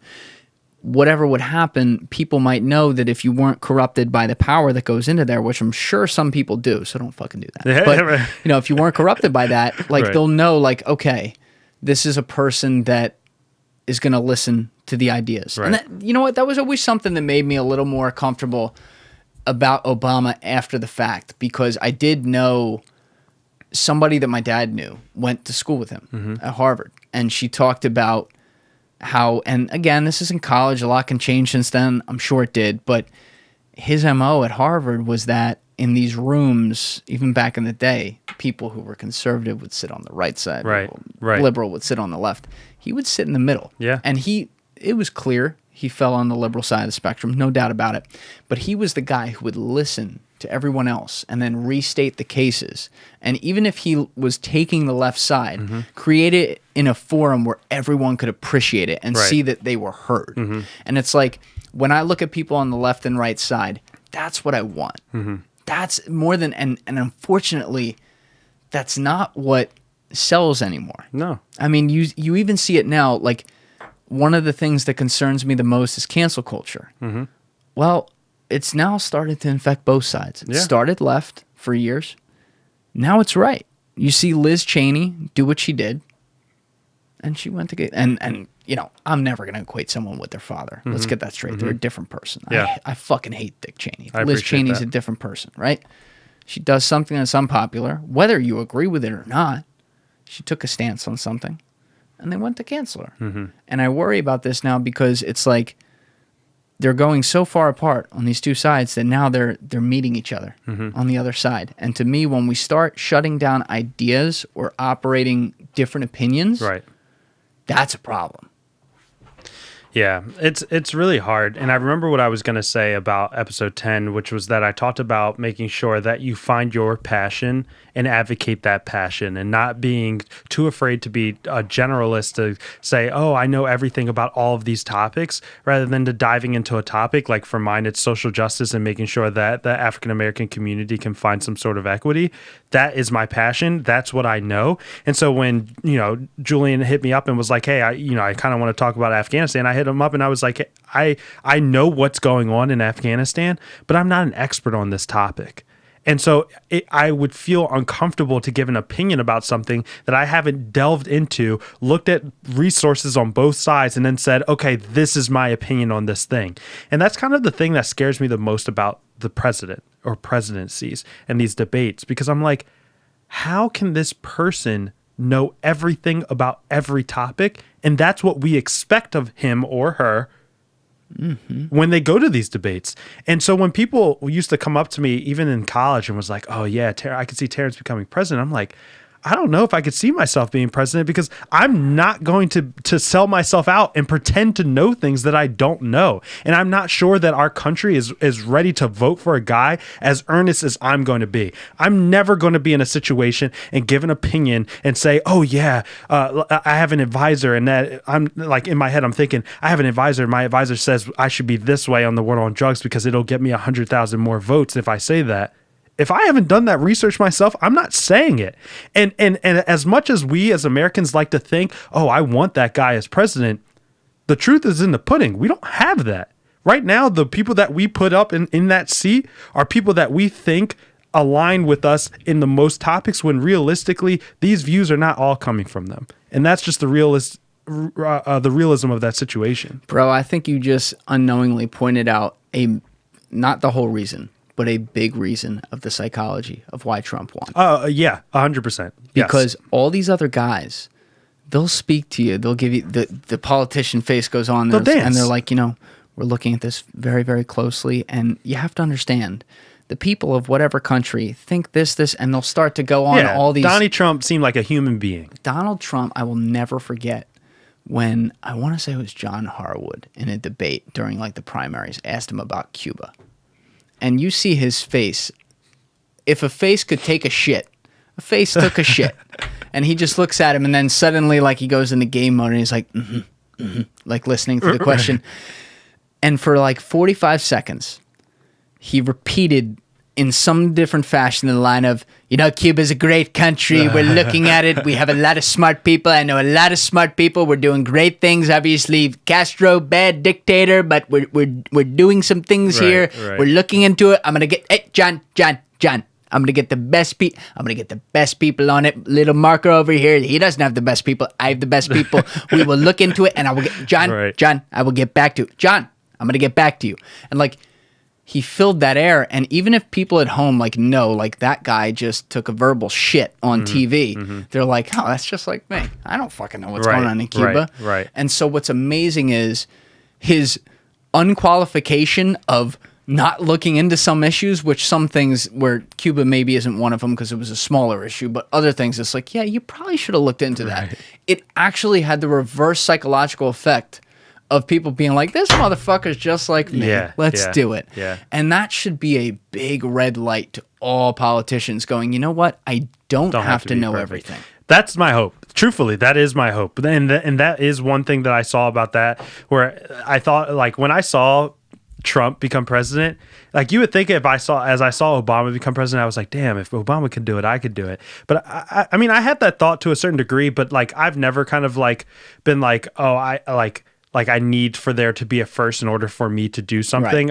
Right. I kid you not, like, it felt like every day. I'm sure it was probably like once a month, maybe even once a year. My mom would always say to me, Terence, what are you going to be the first black? And I was a kid. Yeah. And so I was always taught to be a trailblazer. So I never really ascribed to that, like, oh, Obama did it, now we can all do it.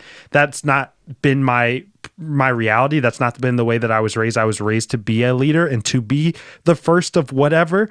But when Donald Trump did it, I was like, damn, if that idiot could be president, why can't I? Truthfully. And that speaks exactly to what you're saying. He was a great marketer. Absolutely. And actually, I'll give him credit for that in his career. He's one of the most brilliant marketer businessmen of all time. That guy was worth minus $750 million at one point and became a billionaire. Yeah. He did that because he's a brilliant marketer. Him and the Kardashians. Exactly. Dude. Yo, the Kardashians? Yo. By the way, different context. Very different. Same wavelength, man. 100%. And that's the thing about society. And part of that is a shot at society. Mm-hmm. We are... I think, you know what? I actually think it was Steve Bannon that said this first, who's kind of a crazy person, but he was right about this one thing. I remember reading that he said back in like when Breitbart was still alive, he was like, everything's downstream from culture.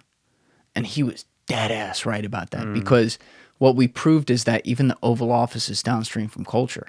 You can elect a guy who was a reality TV star who, you know, was trying to fuck models, right? Like that's what we did. Right. And so now, like, you hear people calling for The Rock to run for president. Right. No, seriously. And I like The Rock a lot. Or Kanye. Or Kanye. Come on. You had an episode on Kanye. You can't throw... I love Kanye. You can't leave him out of this conversation. If Kanye were sitting right across from me, I would say, bro, you are a fucking genius. When Kanye sits right across from me. I like how you're thinking. Come on. I'm your cheerleader. Come on. I'm saying, when he's sitting across from me, I'll be like, I fucking love you. Yeah.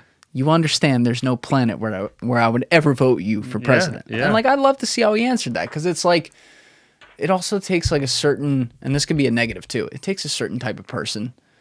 Like, there's a lot of negatives to that, but it's also, you have to have some level of pragmatism to you. Like a pure creative, you know, I wouldn't vote Michelangelo president. Right. You know, the guy who painted the Sistine Chapel. Sure. That's the guy who's constantly looking at, well, what if I did that? You know what I mean? Right. And in a way, like, you have to be decisive. Yes. Afghanistan proved that. Yes. And so with Trump, he was a marketer, but he was also like this, nope, this is how I'm going to do it. And like, if there is one thing, and not to turn the topic here, but let's turn the fucking topic. We're always turning topics. Yeah. If there is one thing that I think will be very interesting to see in the context of history as to who comes after him and what they try to do, one positive about Trump that was also a huge negative for him, just depended on the situation, is that he didn't give a fuck. So all of these established orders of business and government, all these agencies, these bureaucracies who are used to, hey, we were here before you got here, we're going to be here after you leave. Yeah. He kind of had nothing to lose with them, and it hurt him. You know, telling the CIA to go fuck themselves probably doesn't help you. But it also made him, it also helped him at least point out that we do have some problems with groupthink there. Right. You know? And that's why Drain the Swamp became such a big slogan. Took the words out of my mouth. Yep. And so, I mean, as far as you look at it, we've gone back to the established order kind of right now. And in a way... For now. For now. In a way, I get that. Yeah.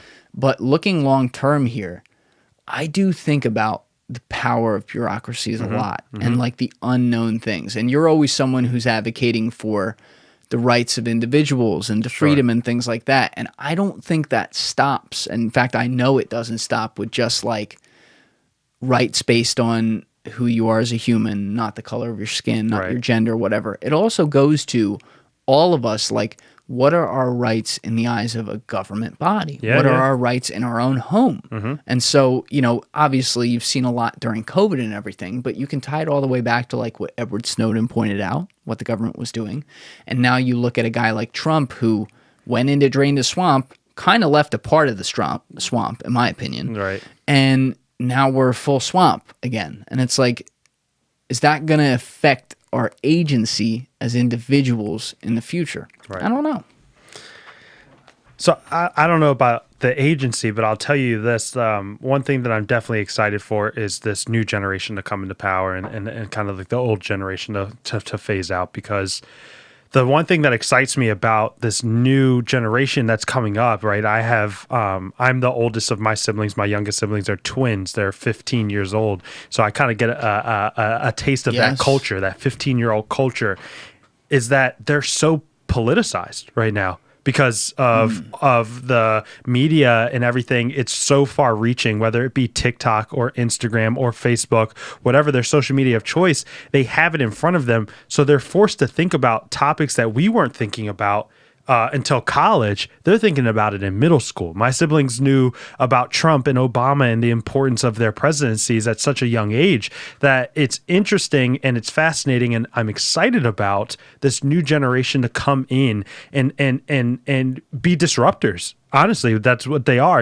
I haven't watched the documentary, but I've seen commercials for the one with Greta, the young. I think she's Russian, maybe, or Siberian. I think she's Swedish or something. Swedish, very far off.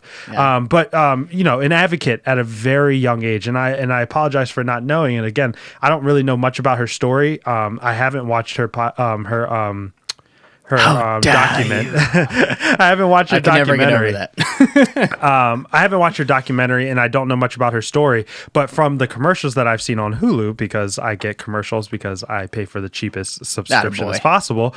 The commercials that I've seen that she is advocating on a international platform from an extremely young age, and I'm not sure that when we were that age, we saw that as much. And so we didn't. No. We did. No. There's no way. I mean, the media platforms that were available when we were that age were not the same. And so we have this generation of thinkers, and she's not the only one. She's just the first one that comes to my mind, of advocates from the ages of middle school who know about these grand things like global warming and know enough about them to draw the attention of even adults. Yes. Who are willing to disrupt the culture and are willing to say, we understand that's how it's always been, but this is the way that we think it should be. The ability to have that thought process at an age like that, I can only imagine once they get to the age of 35, which is the age that you can run for presidency. See, I think I'm kind of good with it too, because I think there's good and bad, and There's definitely bad. I think we're gonna have to root it out. So, like with her, I see both, because her general position of global warming, I agree with. I think that, again, I don't know it. I think that the way that she goes about the extremism of some of it, I don't, and then I have to remind myself, oh, she's fucking 13, and I think she's also talked about she has like Asperger's or something, which probably makes her a genius, by the way. Yeah, but it's like, you know, there can like some of the explanation of like the aggressive personality on it that makes sense in that way, right? But it's interesting to me because the idea that like a 13-year-old is going to be politically aware is a crazy thought, but it's true. And it's true on a large scale. Yeah. It's true on a large scale. I mean, you want to talk about cancel culture? There's no doubt in my mind that 13-year-olds are driving that culture. You know what? Actually, I get to tell you right now, you're wrong. Okay. I know. I was surprised by this too. All right. I was stunned by this too. I would have said the same thing you did about 3 weeks ago. So unless this data is wrong, you're wrong. But there was a poll done, and maybe I'll put this on a story or something because I can't pull it up right now. But I've shared it with a bunch of people, so I'm comfortable talking about it. There was a poll done that talked about favoritism of cancel culture by generation. So it had Gen Z, Millennials, Gen X, and Boomers. Boomers obviously was the lowest. The second lowest was Gen Z, and it was pretty close. the highest by far was millennials. And it goes to show you what's happened here is... I'd like to see that. Yeah. Because I can say as a person that has seen 15-year-olds, and I don't know what the Gen Z cutoff, maybe they're the next generation. No, they're okay. still I figured they're at they the were back in it. end of it. Yeah. But what I've seen is that like my siblings and their friends are quick to be like, oh yeah, I don't like Billie Eilish because she pretends to be bisexual so that she can get views and followers and that nature, but realistically she's heterosexual.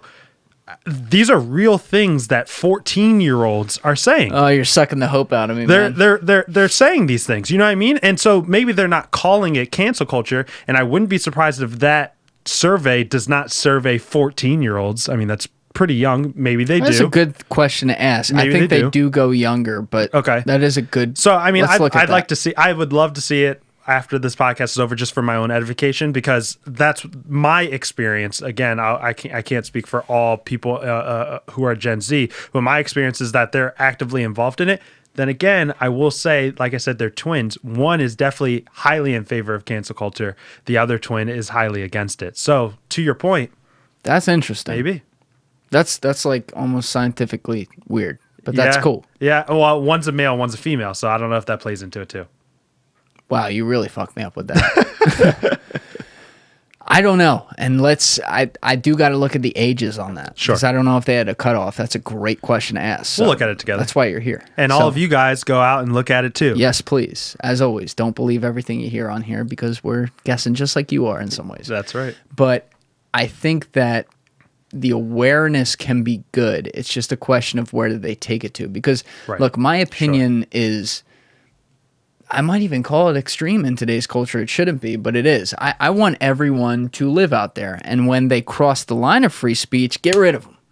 You know? Mm-hmm. So, prime example, I've cited this a million times. I'll cite it. It's a perfect example. Steve Bannon was banned from, I think, like all the platforms back in whatever. Okay. 6 months ago, something like that. Absolutely should have been. Fully supported it. Because Steve Bannon... When across free speech, he called for the direct harm and death to public individuals in a visual way with a platform.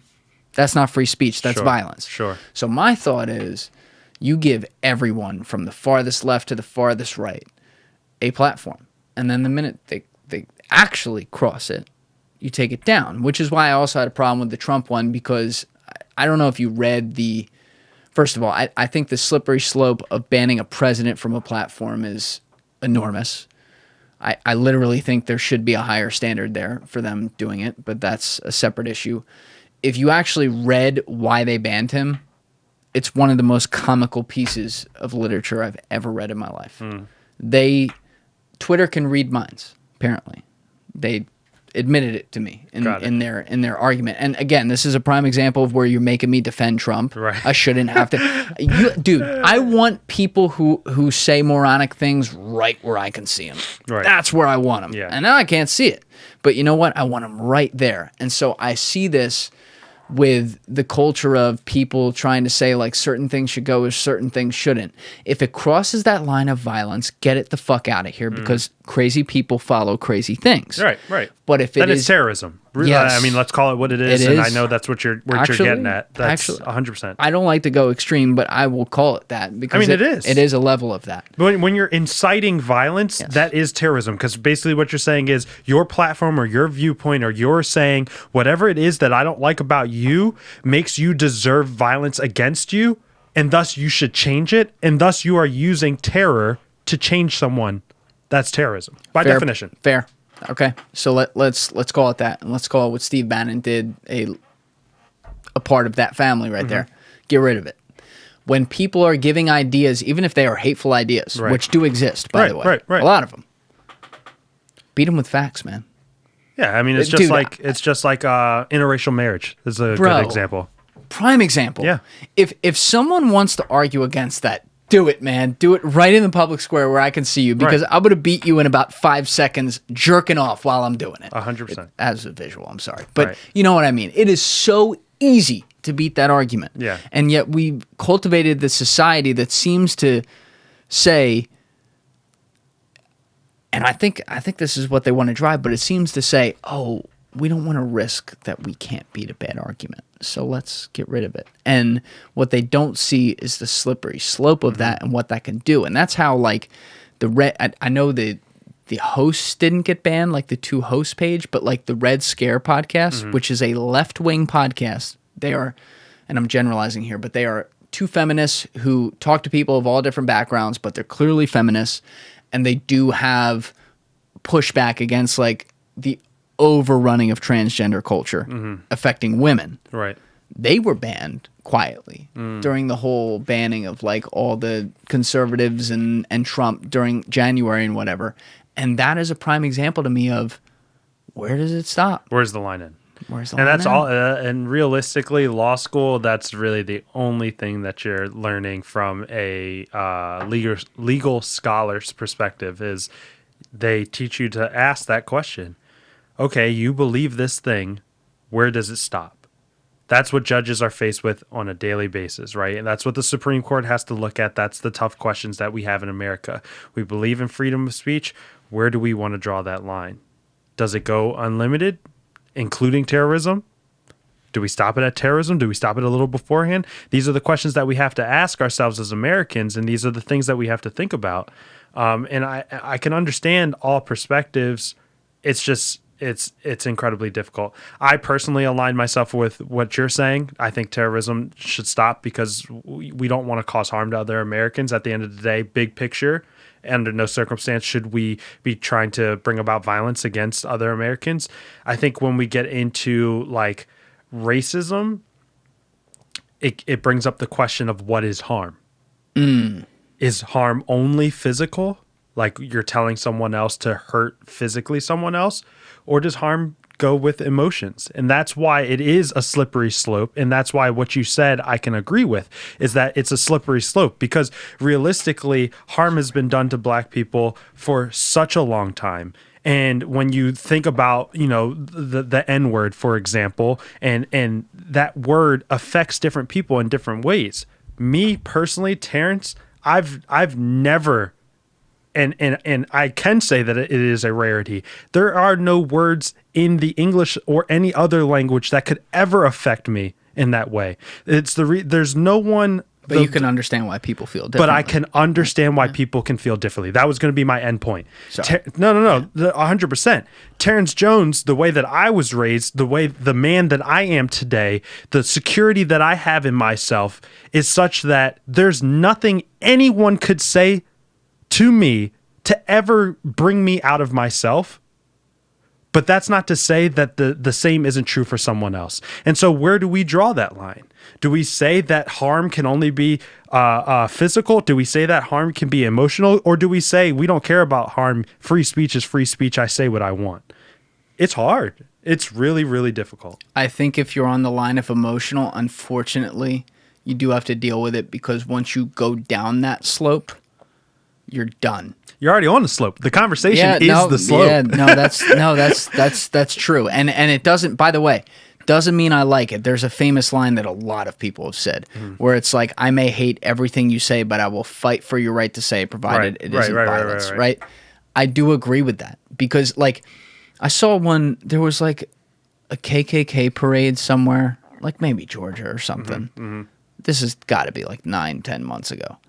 And people on social media of all races were retweeting the video and dragging it, making fun of it. It was great, because it was like, look at these fucking morons in the middle. And they weren't causing any violence. They were just speaking their hate speech at the time. Look at these fucking morons in there. Nothing else needed to be said. Anyone with half a brain understood that at the time. And I was like, that is a prime example of things working. And it even goes back to like the ACLU. They started their whole organization, as crazy as this sounds, fighting for the rights of Nazis to do a parade. That was one of the starts. Yeah. And like, you can't tell me they like their clients. They didn't. They stand for everything those people don't, but they were saying, okay. You got to find the perfect plaintiff. Yes. At the end of the day, or the perfect defendant. You have to find it, and that's how you move the needle. And there's a lot of cases where you'd be surprised what who the defendants were that pushed different social issues in different directions for the Supreme Court based off of who they are. And that's what the ACLU is very good at, is finding that, having an end goal and disregarding who they use to get to that end goal. And it really is amazing. Dude, that's the perfect spot to end it. Yeah. Awesome, man. I waited to bring you in a little bit. It's like there's certain people on this podcast. I'll name a couple names. You, Mike Spear, and Jim DiOrio are people that, like, my battle is don't bring them in too much. Keep people wanting more. Yeah. But you're fucking awesome, man. And I hope, as I said last time, I hope we have leaders in society who think like you. And even if they're from, we're going to have people who are from different realms of the political 100%. aisles. 100%. I want to burn down both two parties, but I'm saying, like, we're always going to have different opinions regardless of whether it's Parties 3 or 4 or whatever. I want people who think about people and are willing to listen to different ideas and who are also willing to stand behind beliefs when they have them. Mm-hmm. And you check all those boxes. I've known you my whole life, and it's pretty awesome that we started this podcast for real with you. And, like I said, I'm crazy here. We'll see where this goes, but you're coming with me. The truth is that we started the podcast with you, and everyone that comes on this podcast believes in you. And the reason why is because you're not someone that just talks the talk. You look up what you're talking about, and you know what you're talking about, and that's why we're here. At the end of the day, you're a great host. This podcast is something that I believe in, that hundreds of other people believe in, and we're glad to have someone like you to generate these conversations, because without it, people get lost in those cycles, people get lost in those silos, and it's very easy to get lost in America. So I appreciate you. Love you, brother. Dude, cheers. Cheers. Thanks for doing it. Everybody else, you know what it is. Give it a thought. Get back to me. Peace.